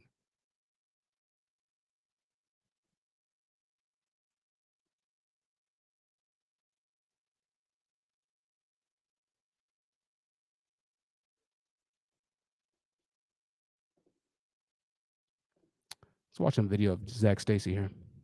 I want to thank all of our channel members. I want to thank all of our audio listeners. If you've been enjoying this podcast, this episode, then make sure you turn your notification bell on. Make sure you subscribe. And I got a comment the other day. I got a comment from a lady. She said, man, I used to love your channel so much. But I can't watch it anymore because, you're just not a good person. I can't subscribe anymore because you're not a good person, right? She said, but I'm still going to watch you, though. I was like, well, you might as well stay subscribed, right? So I deleted her comment. But she was like, I'm not going to, I'm unsubscribing, but I'm still going to watch you. So I think that's a lot of what's going on, right? But I appreciate you. Hey, if you're watching, at least just like or dislike the video. Like or dislike the video. I thought it was a trip, right? Let's watch this. Let's watch. Another video on this situation here. I'll show you why I'm playing this. Here at the Orange County Jail, he had his first appearance before a judge this morning, where he was ordered to stay away from his ex-girlfriend if and when he is released. Things are way different now. I'm gonna pause it there and skip forward. I'm sure this has already been 18 or above, so. Deciding to tell her story, sharing her outrage on social media, and advocating for domestic violence survivors. Things are way different now. While we aren't going to show you the full video because it's too graphic, it's video that has Stacey facing charges. Mr. Stacey, you're here in case 2021 CF 14827AO on charges of aggravated battery, causing great bodily harm, and felony criminal mischief. Stacey went before an Orange County judge this morning where his bond was set at $10,150. That's crazy Oakland low. Police say Stacey was arrested at Orlando International Airport after flying in from Tennessee. Investigators believe this home surveillance video, recorded on November 13th, shows Stacey hitting Evans, throwing her twice, and at one point into a TV. All of it, according to the report, happening in front of two kids. One of those kids, the son of Evans and Stacey. My first reaction, one, being a survivor, was one of those moments of been there, having those moments. But then at the same point in time, my second reaction was, it doesn't matter how. So she's the domestic violence survivor as well. I guess she runs that domestic, violence survivor house. She's a white woman. She might have been with the white guy. She might have been with the black guy, right? Domestic violence happens in all races, ladies and gentlemen. How long I've been doing the work, I'm still shocked when I see something that's happening between two people, especially when it is absolutely that violent. CEO of Harbor House, Michelle Sprazel, says their numbers are even higher than they were pre-pandemic. She tells News 6 they serve about 4,000 people a year just in their outreach program. She calls Evans brave for sharing her story. She is incredibly brave because there are going to be people like me who are 100% behind her, and then there are going to be people who are criticizing her. And so, to know that and to put yourself out there to be an advocate, that's true advocacy. That was Lauren Cervantes reporting. In the last hour, Oakland police released 2 incident reports, one from August of this year, the other from September of this year. According to one of those reports, officers responded to a familiar disturbance. It says Stacey hit his ex-girlfriend in the face with a stack of mail. Now, if you or someone you know is a domestic violence survivor and you need help, call the domestic violence hotline. The number is right there on your screen. It's 800-799-7233. All right. So somebody said, a smart cookie said, did he not know that cameras were there? I think this is what happened, right? I think she set him up. She said this isn't the first time that this happened, right? This isn't the first time, which assumes, or I assume means that this has been happening for a while. And so she wanted to get him on camera. Danny Prince says he's going to say it wasn't him, which is why she showed up or set up the cameras. Nia X says, I hope he gets decades in the slammer. Absolutely. And Nia also said that his bail is $1,000. Yeah, ladies and gentlemen, the worst thing I think about this situation is the fact that he got a $10,000 bond, which means that 10% of that, which is what you need to pay the bondsman to get out, is $1,000. So after an attack like that, he has a $10,000 bond. And this is something else I need to say as well. We say this all the time, but personal protection. Start thinking about, Second Amendment rights. Start thinking about carrying firearms. Start thinking about carrying pepper spray. If you're in a situation like this, there's not much as a woman that she could have done, as sad and as scary as that is, right? A piece of paper, restraining order, most likely, does it. There's been a lot of situations where a piece of paper hasn't stopped violence from happening, right? Very scary situation, man. Am I going to open up the panel soon? I might open up the panel. I might end up closing this live down soon, actually, to be honest with you. Not much really more about it. I want to keep it kind of short, and we might just end it quickly tonight. But I'll be live a lot more, y'all. I'm getting ready to just upload a ton of content. It's going to be serious. So I won't be opening a panel, I don't think, today. True Mystiques Distrust. I know that to be true. Keenville said, what I'm worried about is when I hear people talk about the children inheriting a parent's attitude character. I didn't know this is a problem. It's interesting. Nia X says, I was waiting to hear a gunshot and for him to fall. Or kind of die. Cheryl said, we used to talk about marriage rates amongst blacks back in the day, but a lot of those women went through similar shit. I think that's a very interesting point as well. And there's this notion, this idea, right, that you know, if you're married somehow, that makes you in a happy situation, like you're just fulfilled. And the reality of the situation is marriage can almost be worse than not being married. And this is why you see so many people not wanting to get married nowadays. This is why so many women are not wanting to get married. And the idea, the concept, even childbirth, as far as the concept to a lot of women, does not appeal to them in 2021. It just doesn't. Guys are upset at that, and they'll try and demonize women for not being traditional. They'll try and demonize women for not being whatever it might be, but you know what I mean? Like, it is what it is. I don't know what this Streamlab thing is saying. So the Streamlab is trying to put the link to the Cash App. It doesn't have enough space to actually put the rest of the Cash App in. So if you're trying to click that link and it's not working, then sorry.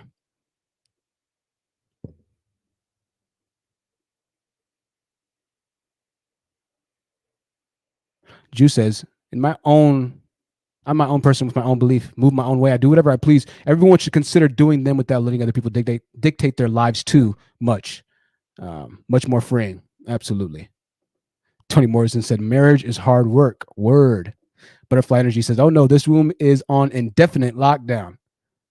Yeah, the link's getting cut off. I didn't know that. My bad, y'all. Smiley Adventure says, yeah, I don't want kids at all. Right. Motherhood just isn't appealing for me. I'm not gonna lie, y'all. Like, I'm 30, I live alone. Don't get me wrong, I still want kids. Like, I'm gonna have kids. But I understand that. Like, listen, when I come home, you know, to my place, I'm like, okay, you know, it's cool. You know, I understand wanting to have your peace and quietness. Now, I like the idea of kids, but I get it both ways.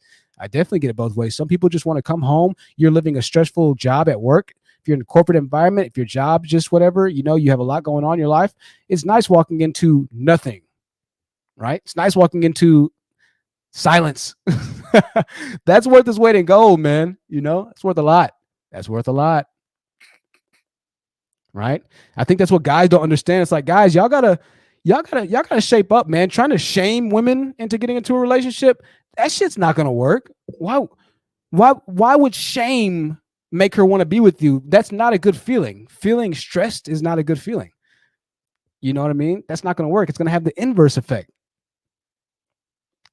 Oh, what do I know? What do I know? Smart Cookie says, I love being a mom. It's the most rewarding thing in the world. It's an honor and a privilege. I think that's amazing. Smart Cookie. And I see that side of it too. I see that side of it as well. I think envisioning a future representation of myself, looking at another human being at age 19, 20, 25, and being able to see myself in that person, I think that's the most incredible thing that can happen on this earth. In my opinion, I think that's the most amazing thing that we experience. I think that's the closest thing to aliens, to miracles, to magic that we have on this earth is having a child, is having this human come out of another human that looks like you, that bears your genetics, that might feel things because you feel things. That trips me out personally. I think that's amazing. But not everybody looks at kids that deeply. Not everybody thinks that kids are just, you know, miracles. Let's be honest. When they start crawling and you're tired and you want to go to sleep, it doesn't feel like a miracle. It feels like anything but. Chavez says, I love being married. I don't miss being single at all. There we go. True mystique shaming women definitely repels them. Queen Mercy said, kids are good comedians on your worst days. I love that. Gaia says, sounds like he wants children. Yeah, definitely. Of course. I'm sure it'll be stressful, right? I'm sure it'll be stressful. And grandchildren. There you go. BB said silence and nothing but a kitty and a tick-tock clock. Inky Dion says that divestment does not mean being against black men. That's not the definition. You just spot on the money there. That's absolutely not the definition. But once again, I can see parallels between the manosphere and the divestment. I can see parallels between the guys who just outright hate black women and the gals who just outright hate black men. It's funny because it's like y'all really, they really want the same thing. Maybe not. Don't kill me for saying that. To some extent, they both want happy relationships. But it's like y'all are like killing each other, man. Y'all are destroying each other. I mean, and obviously this starts with black men, right? This starts with black men. But once again, the problem ends up being that you bring this trauma into the new relationship, and then it ends up being a bad situation for yourself going into the new relationship as well. So yeah, going back to what you said, Inky, I think that it's a great thing. I think divestment is a great thing. I really do. But we have to clarify what it means, because the current definition of it is screwing a lot of people up emotionally. It's sending women on this red pill rage. The manosphere calls it red pill rage when you first learn about the true nature of women. When you go through divorce and, you know, your wife takes your kids and she takes half the things, and then you find Donovan Sharper, you find Kevin Samuels, you find Coach Greg Adams, and you hear Coach Greg Adams say, hey, I had the same thing happen to me. My wife stole everything from me as well. Women in America are bad. Next thing you know, you're pissed off at every woman. And you're like, F women, and you're saying MGTOW, men going their own way, and you're preaching about pumping and dumping and this, and that. The same thing's happening with divestors, right? Now, you're going to say, no, it's not really happening, because they're saying that the white guys are good. Yeah, they are. They're saying white guys are good. But the outcome is the same. The outcome is going to be the same for a lot of people who are going into relationships and divestors not emotionally ready. A relationship can't work if you're not emotionally ready. It's not designed to, right? It's not designed to. Life isn't designed to work out for you when you're not ready to handle things.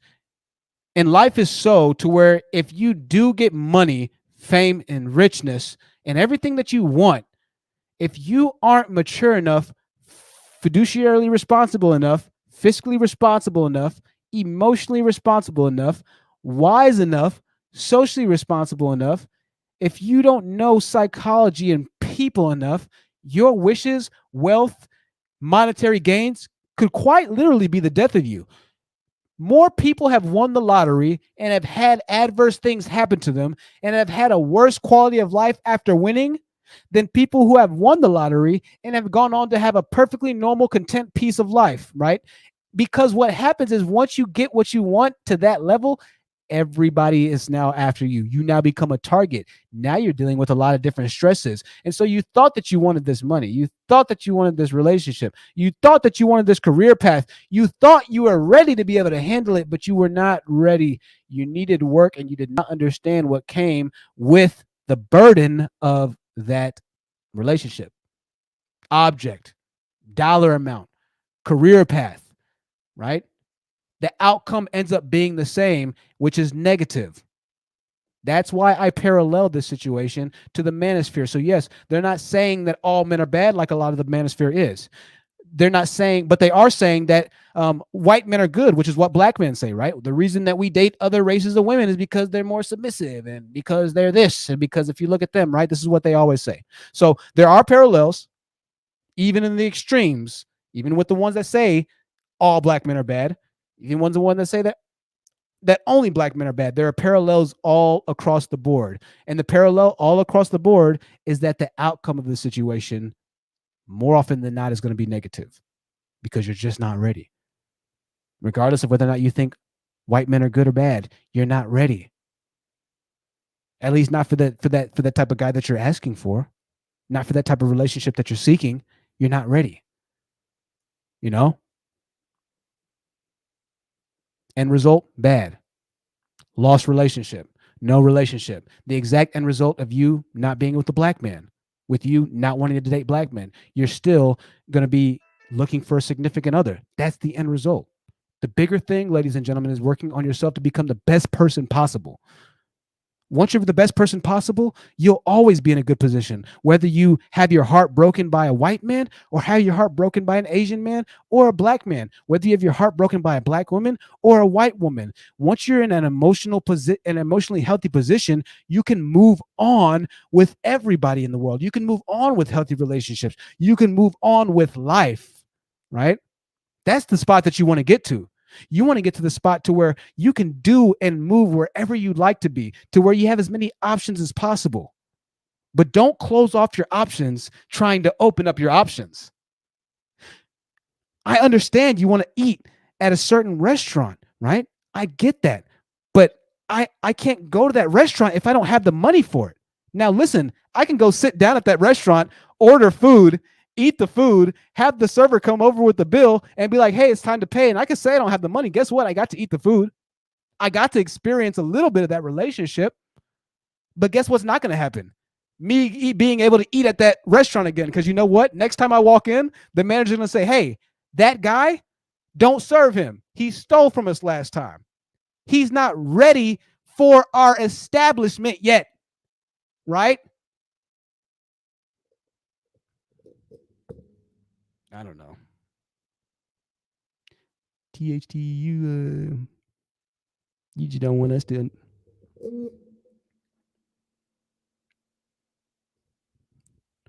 This is just the truth, guys. This is the truth for guys and ladies and gentlemen. Everybody, just be the best person you can be. That's the solution to all of this dating drama and dating war and stuff like that.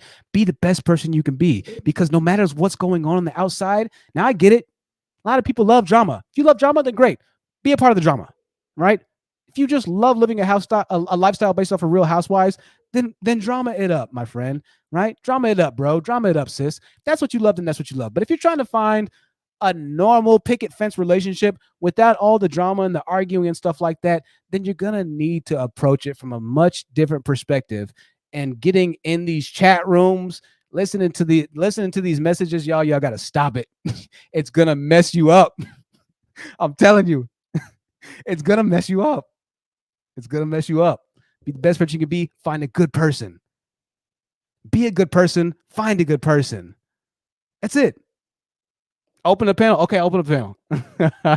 I'm sorry. Listen, if you want to hop on the panel, then this is your time to do it. I'm going to shut things down in a second, right? All right, here we go. Usually I to join the panel. Come on, Jonathan. Click this. It's extremely hard to type for some reason. All right, there's the link. There's the link as promised. My apologies. Oh.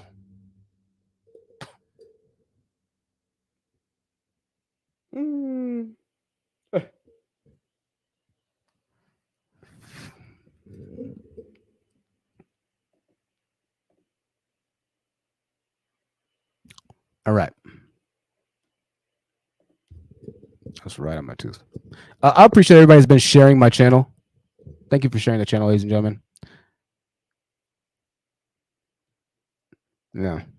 Smiley Adventure. I think you understand more than anybody. It's literally in your name. And I know what your profession is, so. That was serious. It's all right, though. Truth wants to sleep. Yeah, I was sleeping before the live stream, so I'm pretty aware now. All right, I'm moving the bang out of the way. Yo, somebody was so pissed off at my bang. Somebody emailed me, and they were like, can you please, or not bang, but they're like, can you please move the dreadlock in your face in all caps lock? That's all the email said. And then I get comments all the time. I was like, somebody emailed me to people, man. Y'all are hilarious. I love y'all, dude. Even the hate emails. Oh, let's go to our comment of the day. Oh, man, I forgot about our comment of the day, dude. We haven't been doing our comment of the day. Y'all haven't been reminding me. Let's go to our comment of the day. All right, here we go. We got the comment of the day. And this isn't even funny. I just wanted to, I don't know why I'm laughing. I just wanted to read this, right? I thought this was a very sensible comment. This isn't funny at all. Bo Crawford said this. He said, the reality is everybody die alone, Mang, M-A-N-G. You can have a whole town around you when you die, and you still going to go alone on your spiritual journey. My little cousin died alone, and he had a wife, but she wasn't there at the house when he died. She was out grocery shopping. Yo, my neighbor was the same way, yo. My neighbor was the same way. My neighbor who gave me the couch that the members see in the members only. Oh, new members only video is going up tomorrow. I swear it's going up tomorrow. I swear to you. I swear to you. Anyway, the lady that gave me my couch, she walked in from carrying the groceries. They went to the grocery store, her and her husband, Raul. They went to the grocery store, and she walked inside, and he was on the couch with his hand on his chest, head back. Dead. Her husband died right there. Heart attack. Massive heart attack, right? I thought that was a good comment. That was a good comment. Interesting. All right, we got people on the panel. Thank y'all for the patience. Good to see you on the building. We're going to go in order of camera priority. So I'm going to take y'all down for now. We're just going to have me and Nods on there. After Nods, we'll go with Chris, and then we have the lovely Kiera we'll follow up with last but not least. Chris, you stay there. I'll have you on in 1 second. Nod, good to see you, man. What is your take on this entire convict conversation? Jesus. Well, you can hear me, right? Yeah, I hear you perfectly, man. Okay, cool. So far, you know, I understand that people are saying divestment and the manosphere stuff, but watching this thing proved some of that people's point, you know, that they're trying to say divest. I probably would agree or disagree with whatever, but still watching that video and watching that whole situation, I was destructively embarrassed by watching it.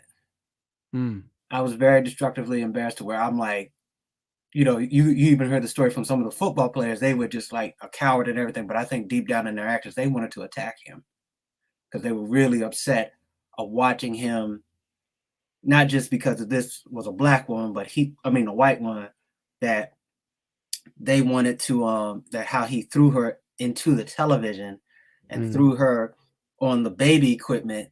Like, some of that stuff could have pretty much almost killed her, and it was right in front of his 5-month-old son. And it's like, you're just hoping for that 5-month-old son, like, he doesn't remember that. Right. You know, that type of trauma, you hoping that type of trauma does not stick with him and he doesn't keep seeing that over and over. And gladly he's arrested, and to be honest with you, I'm hoping the mother gets full custody, you know, pretty much full custody, because I'm like, and like I said, it's destructively embarrassment, because some people say, see, that's how some black men are, and it's like, not all of us are. You know, we've been hearing it for years and years, destructively embarrassing, as I said, and after a while it's getting to a point where some stuff like that is just getting old. Even we've heard, I think even like a few of them, some players, I remember one time seeing it, that they were toasting to, like you said, mixed children, and it's like, like you said, is this a fetishization or something? It's like, come on, is this, like you said, is this the character of the woman that you actually love, or is this some type of sexual fetish that you've had for years since you were a kid? Right. Yeah, I think that's a great point, man. And you're very right about that. I appreciate you bringing that into discussion. I'm gonna take you down for a second, and we're gonna go bring up Chris. Thank you for having the input, Nods. Yeah, it is. There is a lot of the fetishization or fetishization, however you say that word. I can't ever say that. And we have to ask, and we have to start, you know, beckoning the question. It's like, what's, you know, but I'm glad that you said that. I'm really happy that you said that. And yeah, I've had those situations too, where as a black man, I see something, it's like, damn, bro, you know, like, it's like, damn, bro, like, damn, this just looks bad. This looks really bad. But I want situations like this to happen as well, because these types of situations, domestic violence, a lot of disputes, these happen in black communities where there is no police, where there is no nothing. So I'm glad that these types of situations happen. I'm glad that they do. Now, once again, the message of this video isn't to say that all these men are bad, all these men are bad. This happens in every community. But once again, being honest, this does have a propensity to happen more in the black community.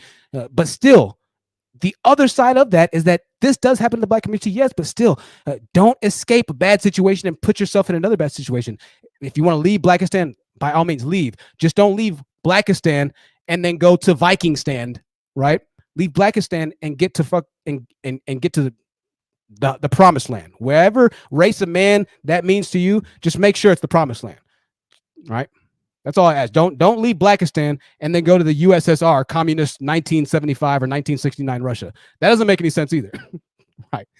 Chris, it's good to see you on the panel. What did you think about this entire discussion, Chris?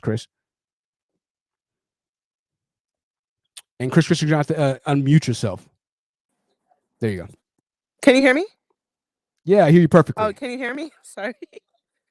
Yeah. I think in this country that black men have been beaten down so bad that I feel like sometimes they need a trophy to feel better about themselves, like a lighter skinned woman or a white woman. Many times black women are the one that want to like stay with black men and stick up for them and whatnot. You can see this in the polls, like in the video for light skinned dark. Most of the men say light. This thing is like just half because the men are just not interested. Like, it's a patriarchal society women already kind of feel low. So it's like the racism part hurts, but it's like you already are low. But for the men, it might feel even more disturbing because men want a sense of power and respect. And if they don't feel like they're getting that, they might get that through lighter skinned women. So I think it's like Black women really don't have a choice but to divest. Right. I hear you. Okay. Yeah, I hear you. And I think that's a great perspective on it as well. And I 1000% agree. I understand and Yeah, agree. that's what And I I'm think, saying about the whole situation. It's not this. and Chris, you're breaking up a little bit, Chris. I'll have to take you down, okay? I think her call dropped. Chris, if you're walking in, your call dropped. I think I understand. And listen, I completely agree and get why divestment is a natural response, not even a reaction, why it's a natural thing. I just don't want you to get into a position of through recognizing that you need to divest, be turning into a bad person, turning into a hateful person, turning into an evil person. Excuse me, turning into an evil person. Don't let divestment ruin you, is all I'm saying, right? Divest, yes, leave Blackistan, but don't turn into the product of Blackistan who's going to be with a white person now, right? Don't turn into a raging ball of hatred. I get that, yeah, you got to be upset. You have to come to this emotional understanding and realization that that your guys, that your men, that the people that are in your community are not for you. I get that, right? I get that 1000%.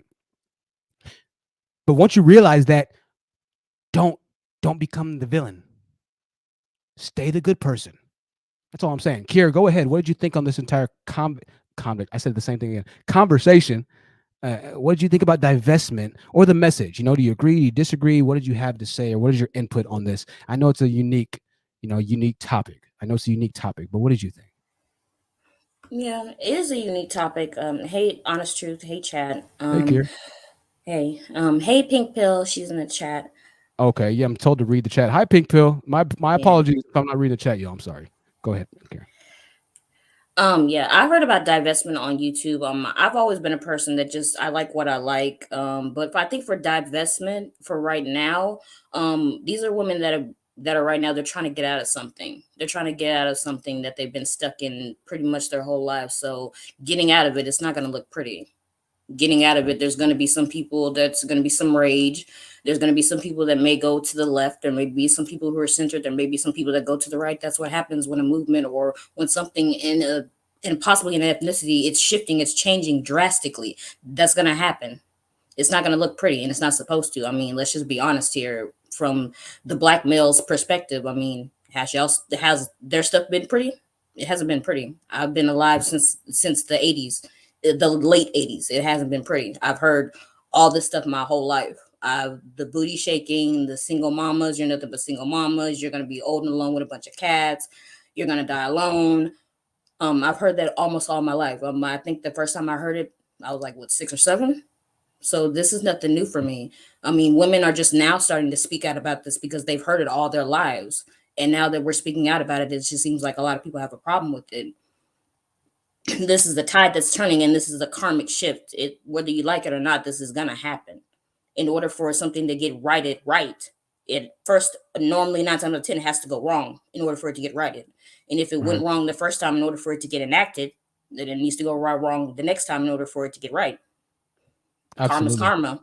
The way you get it is how you get it. You reap what you sow. So if you sow nothing but discord and destruction and chaos and manipulation and lies, and you're still doing it, you're still 10 toes down on it, what do you think is going to happen? This isn't going to look pretty. Of course it's not. You didn't make it look pretty when you did it. It's not going to look pretty. Right. Absolutely. Very true. I 1000% agree, Kiera. And I think that's a really good point. I think that's a really, really, really good point, actually. Thank you for saying that. I can't say anything past that. Pink Pill is in the building, ladies and gentlemen. Pink Pill's in the building. I appreciate Pink Pill for joining. Pink Pill said that, one second, y'all. Pink Pill said, let me bring up her comment as we have this conversation really quickly. Hey, Honest Truth, I love your channel. I love the way your channel is supportive of Black women, but I have to tell you, I was very disappointed knowing how you felt about me prior to now. And I think that's a very fair comment. Pink Pill, I'm glad to have you up here. Here, I'm going to take you down a little bit. I'm glad to have you up here. I just wanted to ask if it's okay. Do you think that? Oh, you said it's a troll account. Okay, cool. I see. I was gonna say, do you think that? And let me hear what this person has to say. Just in case it's the real pink pill, because maybe it's a real one, right? Maybe it's a fake one. Do you think that we could cover this or have this conversation another time? Actually, It is a real it's pink pill. really Okay, I'm me. sorry. I'm sorry, It's pink really pill. me, Forgive me. not a troll. Yeah, you're fine. You're fine. Oh, I feel Yeah. bad now. No, I mean, I'm perfectly fine in doing that. I was just, like I said, I've been watching, the whole thing play out, and the way that you felt like betrayed and the very people that you're trying to help turning on you, Yeah. um that Yes, is how I feel Monday through Sunday. And it was very like jarring to me to hear the things that you said. And Absolutely. And I Pinkville, was a supporter of yours. But what I want to do is this. Let's have another live.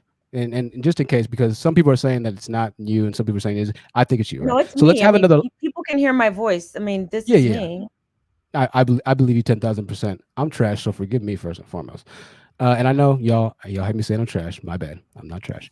But Pink Pill, send me an email and let's have a conversation because I want to do it live. Let's have a conversation. We'll set up an entirely different live stream and then let's talk about it. Let's just put it out there on air because I want to have that conversation for sure with you. I have a lot of respect for you, and I think you definitely deserve that. And let's do that 1,000%. Let's do that. So can we? Is that all right? Absolutely. Can I Oh, make perfect. some commentary about this issue as well? Because I Yeah, did of have course. something I wanted to say. Talk as long as you like me to. So in regards to divestment and what you're saying about not taking on all of the vitriol that has been hurled at us, I agree. I agree that um, it is counterproductive. I actually had to pull away from, divestment on YouTube and on Clubhouse because I think that the language that's being used and the anger can actually put Black women in more danger Yeah. than you know it puts us in more danger because look at what happened recently with the content creator where you highlighted this guy who said these horrible threats towards a particular content creator. uh, we have to be very careful. We are not men, and Yeah. we can't we have to be more cunning and coy and Machiavellian when it comes to these conversations. We can't meet them where they are. It's not going to work. Um, However, there are things about women that men simply cannot do, and that is using certain tools and characteristics that women have to influence other people. Like, I can't tell you how much I've been helped by people because I show vulnerability, that I bat my eyes at them, that I exude certain level of femininity, and these people are willing to go to the bat and help me and protect me. And I think that meeting the meeting men who are in this space with the same energy may seem good. It may seem soothing, it may seem justified in the moment, but it does not help us get allies. It does not. What it does is make us so unpalatable that people who might be willing to stand in the gap for us are not willing to take that risk because it would Exactly. be professional and social suicide. And it's something that I've been trying to tell the young women in the space. And in doing that, I mean, these women, it's sort of heartbreaking, but these women hate me. They hate my guts. You know, they're willing to latch on to anybody or anything that will enable for them to express those feelings. But those feelings are, and while those feelings are valid, it is not productive. And so we have to ask ourselves, what is the goal here? Is the goal here just to meet these, you know, terrorists where they are and just give them as good as they've, you know, that they get? Is that, if that's what that is, then I have to say, go with God, and I don't want to have anything to do with it. But if we really want to affect change, there's things that we have to do in a different kind of way. And we have to use the feminine power that we have in order to affect that change, because you are not going to elicit the protective instinct as a woman, and especially as a Black woman, meeting these men with the same energy. They're going to be like, what do you need my help for? You know, this is a very, like, you're giving as good as you get it. And so in order for us to really affect change, we have to go about this in a very different way. And it is unfortunate that that does not seem to be the desire of the collective of divestors at this moment in time. And that is unfortunate. I hope that things do turn around, because what I see is this movement imploding. It's not going to go anywhere, because you can't have a movement where you have no allies. And outside of other divested women in this space, nobody's going to touch this movement with the use of the rhetoric, the name calling. Nobody's going to want to attach their name to that. And so whether it's me or anyone else, you have to ask yourself, do you really want better, or do you just want to be mad?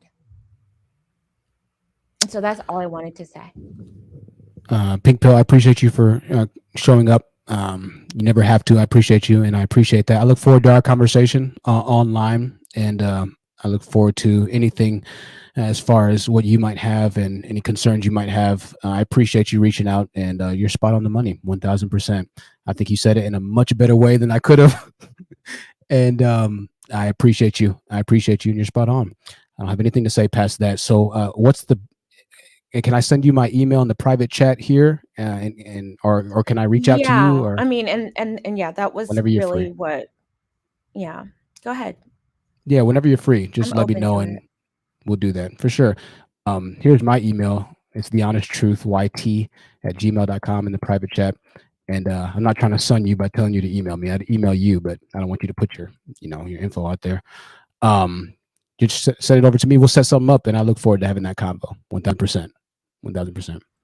Okay. So thank you. Thank you, Madonna. I appreciate you, and we'll see you soon. The Pink Pill, ladies and gentlemen. Always glad to have the Pink Pill on. Always glad. Be Precious is interesting. Apart from YouTube, it's not healthy to focus on it too much. I agree. Sparkling Water says, thank you for stopping by, CK. I always appreciate when she stops by. When large content creators stop by, and actually say something and actually hop on. And, especially CK. Obviously, she has a huge voice. So for her to hop on the platform, my platform, especially with everything going on with my expose, everything about my past being drawn out, yada, yada, yada, that says a lot. She really didn't have to do that, at all, So I appreciate that. She's solid, man. She's solid. Class Ruby says, gotta applaud her. She sure knows. Jeez. Classic Ruby. I was speaking. I understand. My bad. Oh God. I wish I didn't bring that comment up. Oh, it's too late now. I didn't read it. Okay. So yeah, we'll have that conversation. We'll go aside. Listen, I know we're all on different sides of the page here, and it shows, right? It shows definitely. So somebody said there's a problem with the super chats. I believe said there's a problem with the super chats. I opened the stream up Maybe I'm demonetized. I probably am demonetized now. Who knows? I don't know. If you want to donate via PayPal or Cash App, I'll put the donation links in the chat. If you just want to donate that badly, you don't have to. If you like to, though, by all means. I do appreciate donations, and I use them in life because life takes money. So who was up? Somebody came on and they left. It was our friend, man. It was Zac Stay Focused. He came up and he left. Zac, where'd you go, man? Zac Stay Focused was a classic back in the day. He's gone now. Chris is gone now as well. We still have some people on the panel.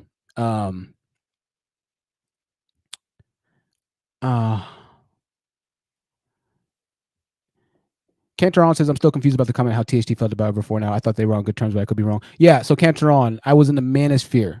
And so Pink Pill, back in my manosphere days, would have been somebody that I did not like at all, right?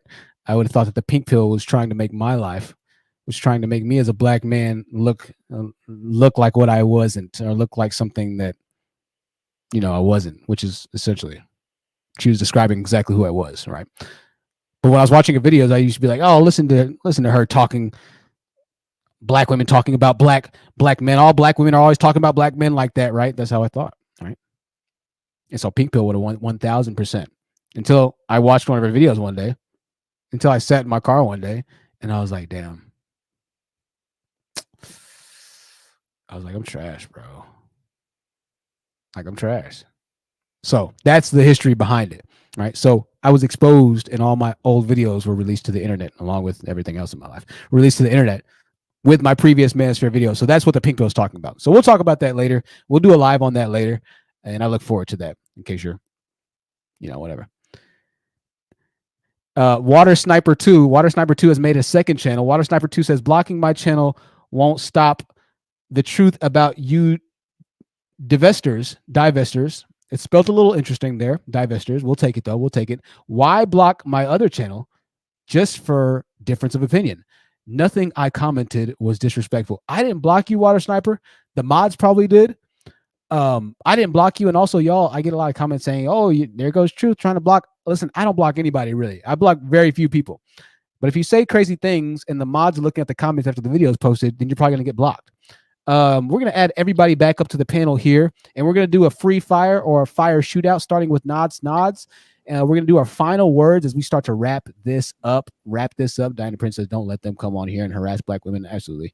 Water Sniper 2. Yo, the only person I will say still, though, Water Sniper, you got to create like 7 more accounts, because we got a guy named Kenyatta that used to come by the stream. Shout out to Kenyatta.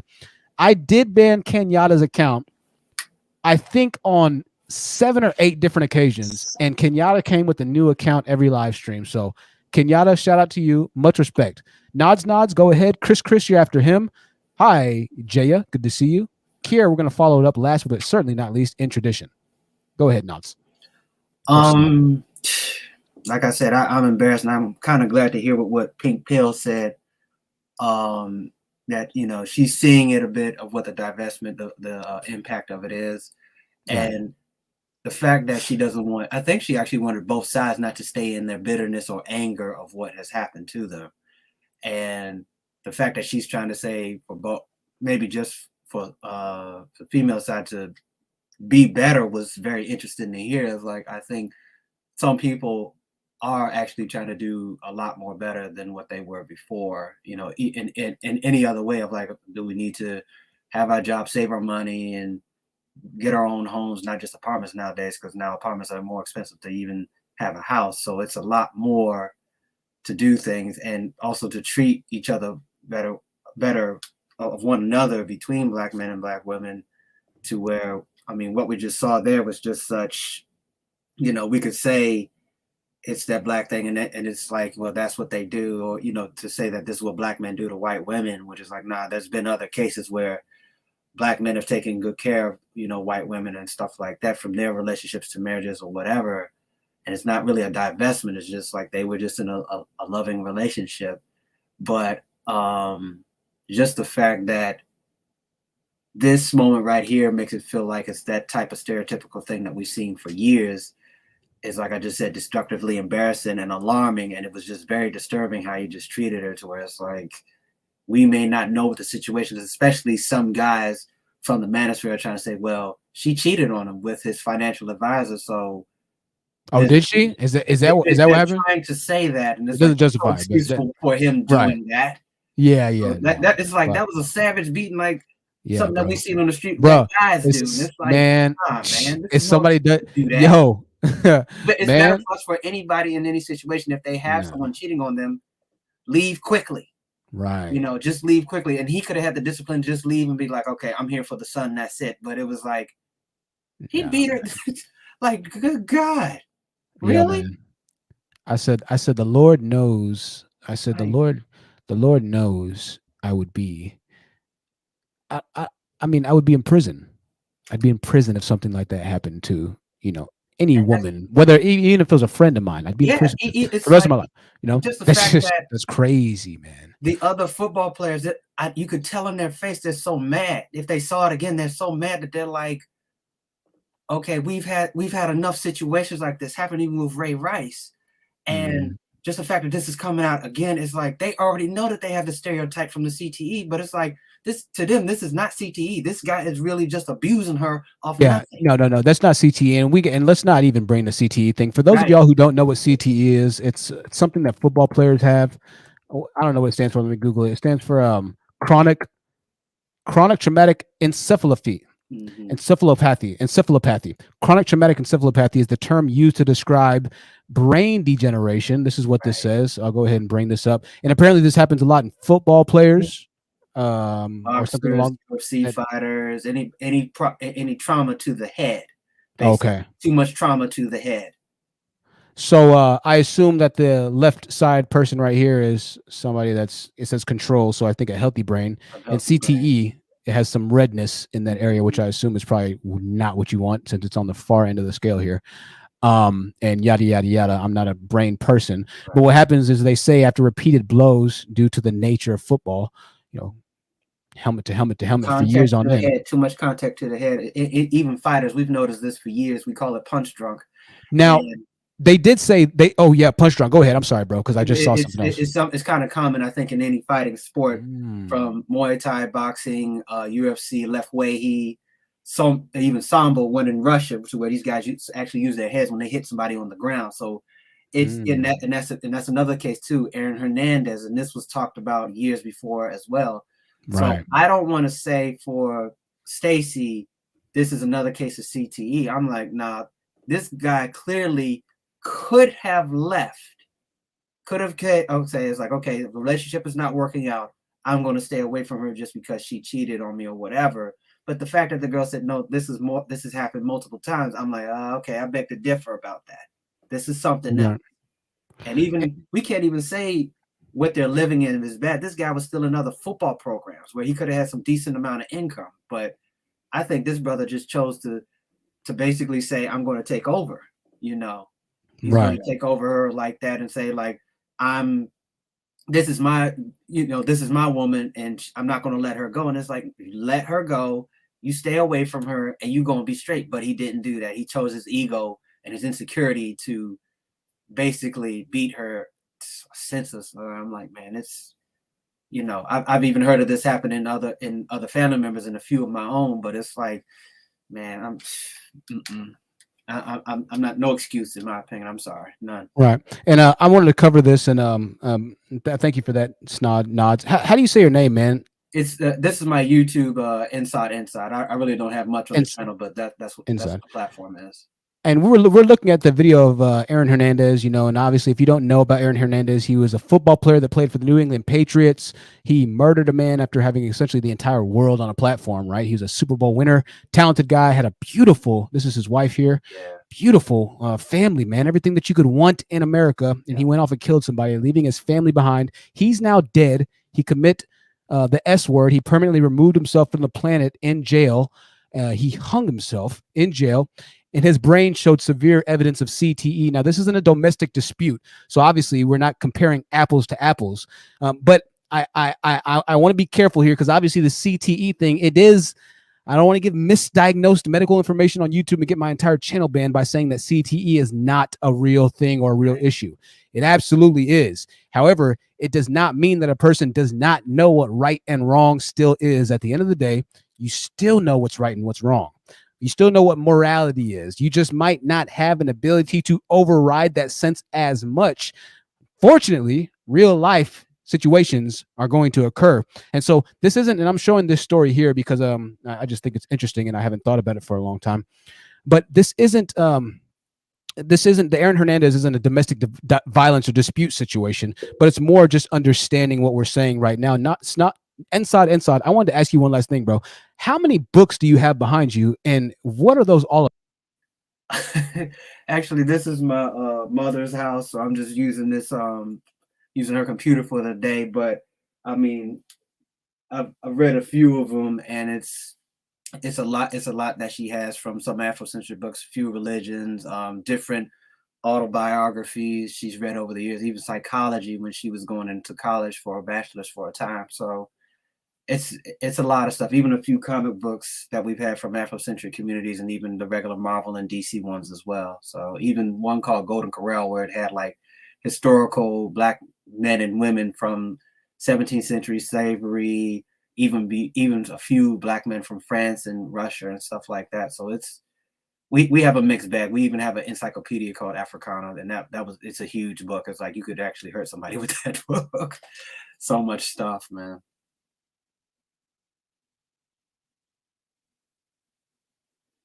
Oh, sorry, my bad. I was in the background talking. Yeah, I forgot I took myself down. I appreciate the inside. I'm gonna take you down, man. But thanks for hopping on, boss man. We're gonna wrap this up. Inside's out, ladies and gentlemen. Inside's out. Sorry, I was talking in the back. I'm sure you're like, what the heck? Chris, we're gonna give you final words, Chris, and we're gonna wrap this thing on out. All right. I appreciate you. With the fact that even if we're not angry as Black women, the fact that we outnumber Black men like millions, I don't know if this is something that happened in the early days of eugenics, like abortion, or if this has something to do with the crack epidemic, but we outnumber you guys. So I have a question for you. Like, I actually have two questions, but the first one is, what would you think would be the right thing for a Black woman of today's modern age to do? The right thing for Black women of the modern age to do. I mean, just be happy. Just whatever decision you decide to make, whatever's the best for you, just make sure it's conducive to your ultimate success and happiness in the future. And this is not just with Black women, but with people and people in general, right? I feel like if you're the better person you are internally, the like I said, the more developed you are emotionally, spiritually, the more healthy you are internally, the more healthier relationships, the more healthy your mind is to have the healthy outlooks and perspectives on life when life starts to get crazy, bad, and horrible things happen. The better you are, the more solid of a person you are, the better off those situations and those outcomes to negative circumstances or environments are going to lend themselves over to you. Right. And the better things are going to be when bad things happen. And so I think that's my biggest thing is ultimately at the end of the day, if you're trying to become a better person, then that's what I want, not just for Black women or for women, but for everybody. Black women in particular, and peculiarly, I feel that becoming that better person can get lost in translation with certain messages, right? And things of that nature, because we're starting to attach so much pain, so much anxiety, so much trauma to certain ideas.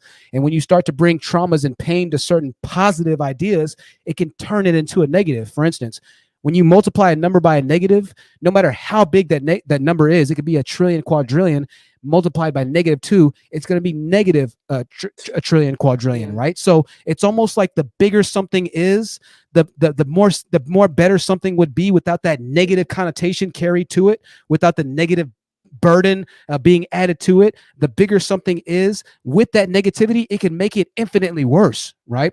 So I want you to build up that 100 billion number, but just keep the negativity away from you, because as soon as your goodness, as soon as your breakthrough comes into contact with the negativity, it's going to stifle it, and you're going to potentially ruin situations in life. So that's what I think is best.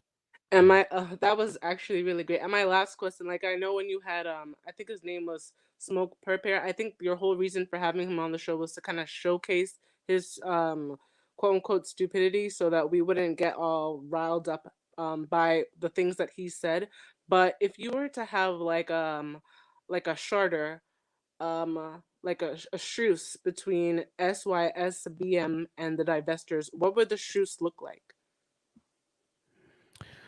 Because there's a lot of gender hate here going on. And Shrush, by Shrush, just to explain the chat, you mean a middleman, or Yeah. somebody that can serve as a a So basically, mediator, the hatred right? from both sides would just shut up, basically. Right. So what would I think that person would look like? Is your question? What would you say for both sides to kind of get on Oh, this well, really respectful? being the middleman, what would I say to both sides? Yeah. Well, I would say, two different things to both sides, to be honest with you. And I'd also have the same message for both sides. And like I said before, the message is for all humans. I see this in society all the time. And we'll talk about these conversations. We'll talk more about politics, and we'll get into all this in the near future. Really, next year, we'll have political live streams and daily shows and stuff. We're getting ready to get into that. The biggest thing I see with people and in society, Black community included, is that people it's immediately fuck you if you don't agree with me. It's immediately middle finger, suck it and die. It's this immediate disconnect that people have, like this FU mentality, because you're not a part of my tribe, you're not this, you're not that, without necessarily doing the harm. Now, a lot of people are feeling that way because they've had harm done to them, which I understand. That's the natural reaction or response, right? Reaction being an emotional, visceral feeling, response being something that you do, right? And as a result of something happening to you, right? So it's a reactionary response. It's both sides of it. I see and I understand why that's the case. I completely do. And that's why I think, some ladies are going to have a hard time with this message, because they're going to be like, well, true, you act like niggas ain't niggas, right? I see and I understand that. I still don't want the niggas to end up turning you into your worst version of yourself as well. That's the biggest problem here. And that's what I would say to both sides as far as whatever I say there. But I think that lends itself more exclusively over to Black women, because as the statistics and as things show, Black women are definitely the group that's moving towards a more radicalized or normal, traditional, or more progressive, I guess you could say, traditional American role in society. So their mindset as a collective is going to, in my opinion, do a little bit more at this particular moment in time than the collective Black male's mindset. So I said that to say this. The gender thing had been going on for a long time, right? Guys and rappers have been talking horribly about Black women for a long time. But now that Black women are starting to respond to it, you see this entire thing really growing. Why is that? I think that's because the collective Black woman mindset is a lot more solidarity. It's a lot more in sync and in thought. And together, I believe Black women, and I've seen, and we can see that together, Black women are moving at a more progressive pace than Black males. So fast forwarding and rewinding at the same time, back to your original question, what would you say as a middleman? I would say that the mindset of Black women can be a lot more movement or monumental move shaker like than the mindset of Black males right now. And the mindset that they're moving towards, as far as the negativity that this area, that the gender war that YouTube can provide, can also be a negative shift in the collective train, just like what the pink pill was saying, right? Where you have a lot of people that are going to start giving into this negative side, which is going to end up eventually only creating more negatives to their problems, whilst they think it's a solution. So that's what I would say specifically to the women. To the men, I would say that as guys, and I mean, listen, Black guys, we got a lot we need to work on. But as guys, I would say it's more understanding why women are doing what they're doing right now. And this is why I have instances and situations in my life where I might have an aggravating situation. I might have whatever it might be. And I have to stop and think to myself and understand and realize, Jonathan, she probably has had an adverse reaction or result or adverse situation by hands of a Black male, by hands of a that. And this is with any race of people, right? I walk into a store, I got dreadlocks and a backpack on. They're like, nigga, leave that shit right at the front, bro. Where do you think you're going? They stop me like, sir, where do you think you're going, sir? Sir, no backpacks in here, right? And I'll walk through the store and I'll see white people with backpacks. I'll see white people with trash bags over their shoulder, right? The reality of the situation is that, right, this is the natural response or reaction to things, right? I understand that. I get that. Just don't let that make you or turn you into a person that when I walk through the store, you end up treating me like complete and utter shit as well because you think that I'm a part of those same groups of people, right? That's the biggest thing there, but it's also understanding that, hey, Jonathan, I understand why they told you to put your backpack at the front. Jonathan, I get it. Guess what? Niggas have walked into the store and stolen before. So that's what I would say to black guys. It's a little bit different, but it's the same with black women and black men. You need to understand why it's happening.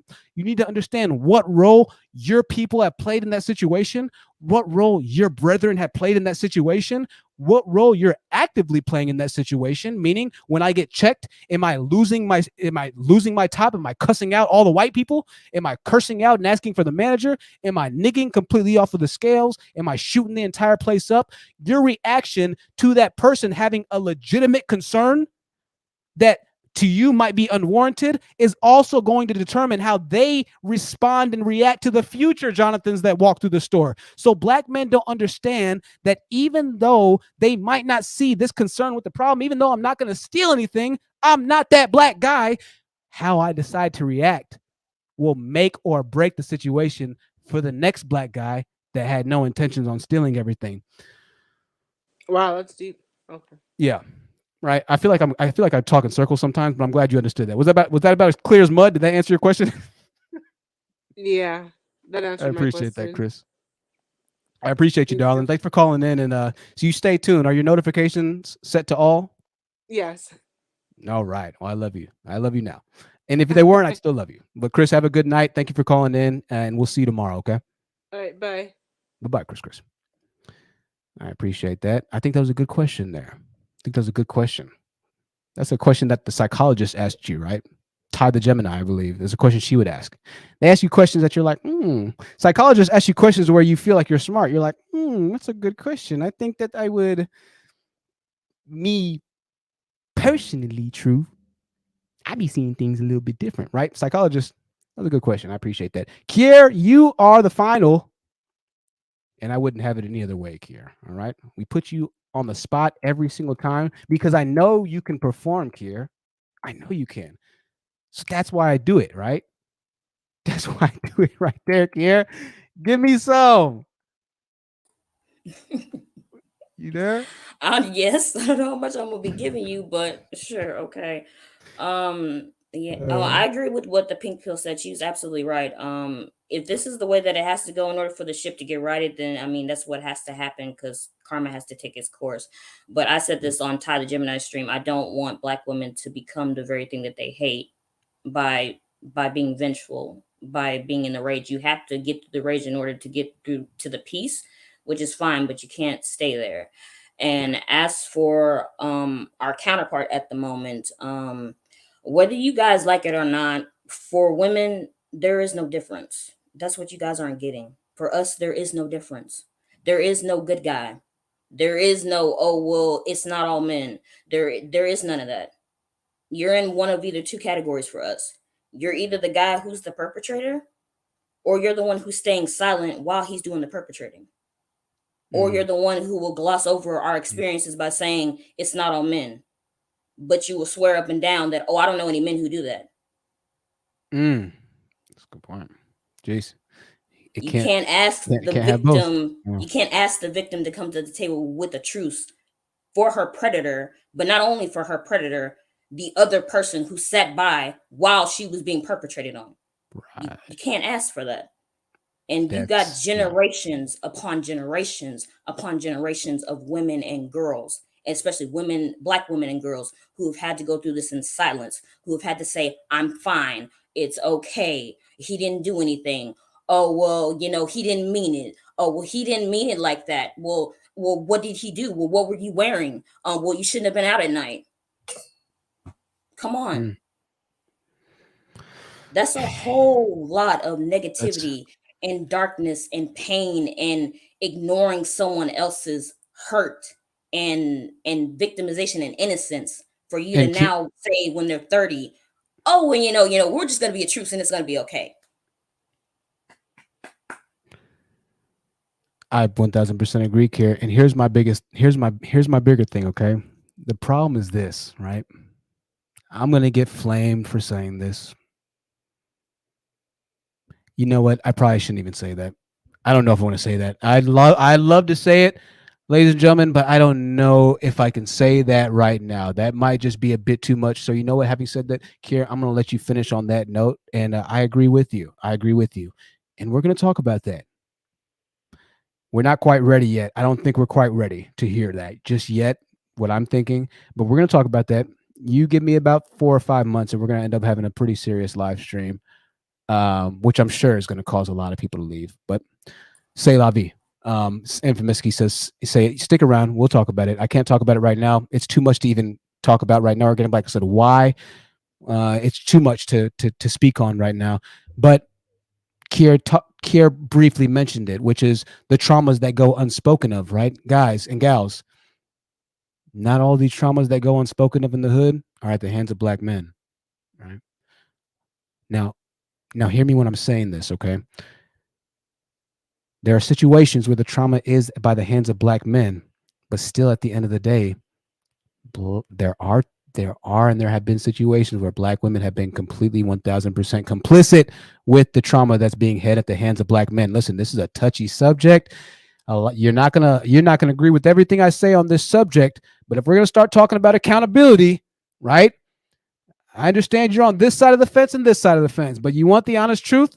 I'm gonna give you the honest truth, okay? You want it? We gotta be honest. But we're not ready for that yet, all right? We're not quite ready for that yet. Niggas are going to be ready to hang me to the cross. I say niggas, I mean all black people. Black women, black men. I don't mean to call black women, forgive me. I'm getting hung to the cross for that. You understand what I mean? I'm just saying black people, affectionately referring to us as niggas, a camaraderie type of term, a horrible word. I shouldn't have said it. Don't kill me. I apologize, okay? Just give me a couple more months, and then you can kill me. It's going to get real. Kier, I'm sorry. Go ahead. Oh no, you're fine. Absolutely, do your thing. You've been on fire. You're always on fire, but you've just been on a roll lately. It's really been great to watch and to see. Glad you got your fire back. I really missed it. But yeah, there's someone in the chat that said, get therapy. I'm like, this isn't therapy. This is just the facts. This is like, you have to learn how to listen to people in the way that they talk. If you listen how they talk, you can tell. Do you hear vitriol? Do you hear anger? Do you hear rage? Or do you just hear facts? Do you just hear logic? Do you just hear, hey, this is what it is? You can't ignore it. Like, I'm not one of those people. I'm sorry if you are one of those people. I can't ignore something that's in front of my face. I've seen this way too many times. I've seen mothers and sisters and aunts and people, other families who have gone through the same thing over and over again. And I told myself, even watching that as a child, I'm not going to do that. I'm sorry. I get that you want to be married and that's great, but I'm not going to be married if that's what I have to put up with. I'm sorry. I mean, it is what it is. These are just the facts, and we have to get down to them. Either we're going to, let's just be honest, are we going to bitch or are we going to build? And I got that from someone whose name is Young East, okay? Are we going to bitch or are we going to build? What are we going to do? Time's ticking. We got kids we need to raise. We got generations we need to grow. We don't have time for this. So let's get it done. We're the next generation of adults now. Let's get it done. That's it. We are that generation. We're looking and we're talking about things like we're not the ones that are going to need to change it. Like, guys, this is us. I'm 30. We are the adults now. Like, Kier, I'm not going to say anything past that. On the money. Thank you so much, Kier. Last but not least, and one of the channel OGs. Yeah, and I just before I go, thank you, of course, for having me up. But I just wanted to say, you're absolutely right. Women are also implicated in this too. Y'all, their hands ain't clean. There's a lot of blood on everybody's hands going around. I've heard those stories too. Mothers just ignoring their daughters when it happens. Right. Mothers just saying, well, just be quiet. I mean, I don't have my own story, but I do have something very similar to that I walked by hearing in someone else's house. And that's what you guys don't get, that even when girls are in other people's houses, we also hear things as well. So that compiles with what we know in our families and friends and so on and so forth. I appreciate that, Kier. I'm going to see you soon, my dear. Okay. You have a good night and we'll see you on the next one, Kier. Kier is always supporting on the channels, and I can't thank her enough for being with the channel for as long as she has, and thank you enough for being with the channel as long as you have. Whether this is your first live stream, we got a lot of subscribers actually on tonight's live stream. It's interesting. There weren't that many watching, but a lot of people subscribed. So more than 40 people subscribed tonight. I wish my notifications were working. Typically on this little blue banner that you see scrolling on the bottom, you'd see saying who the new subscribers are and everything. Let me try and refresh it for myself really quickly so we can have a lot of chimes and things of that nature. Listen, if your alerts are not set to on right now, click that bell and make sure your alerts are set to on so you can catch the next time that we go live. We go live all of the time. I want to mark all activities as read. Yes, I do. Well, I don't know how the hell this thing works. I hope y'all enjoyed it last time we got it to work, because I can't figure this thing out, dude. It's so annoying. Anyways, some of y'all are saying that you missed the lives and this and that. Click that bell. It's right beside the subscribe button. Click that bell. All notifications. We'll be back live tomorrow. Most likely we'll be streaming live dang near every day now. There'll be shorter live streams, not as long, because I don't want to drain you guys. But I do have a lot of content to make, and I do have a newfound fire. It's going to lead itself to even crazier content and crazier discussions. If you thought that I was going to get canceled before, if you thought that I was crazy before, it's going to get even crazier. It has to get crazier. And this is the nature of my channel. It's just going to be a crazy channel. So I just accept that this is it. I accept that this is the nature of my life. And I accept that this is the nature of a lot of our community. There is craze. There is madness. It is maniacal in a lot of sense. It's reflected online. It's reflected offline as well. This is what we're dealing with. But I'm glad to be dealing with it with you. I'm glad that you're dealing with it with me. I hope that your Monday ends up being the best Monday that any person could ever hope for. I hope that you have a great start of your day tomorrow.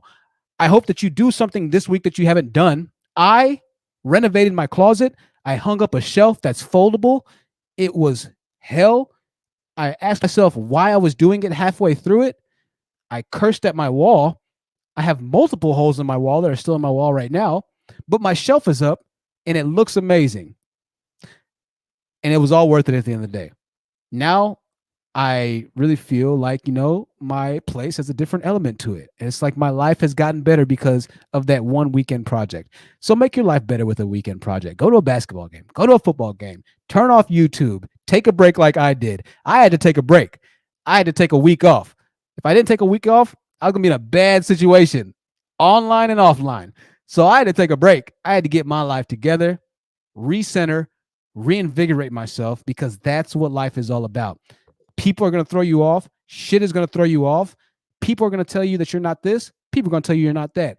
You as a person got to be strong enough inside to know that there's nobody that can mess with you. Nobody's going to throw you off your path. No person, no matter what race, no person, no matter what gender, no person, no matter how much money they make, no person, no matter who they are in my life, is going to make me any less of the person that I know that I am. The only person that's going to change what I have in my future, in my destiny, is myself, because I control my future and my destiny, ladies and gentlemen. This is going to do it for tonight's episode of The Truth Seekers. I love you. TheHonestTruthYT@gmail.com is how you reach out to me. Until then, keep your head up. Keep your head on a swivel. Think about your protection. Think about your future. Think about your life. And think about yourself. Right? Think about yourself. Until next time, good night.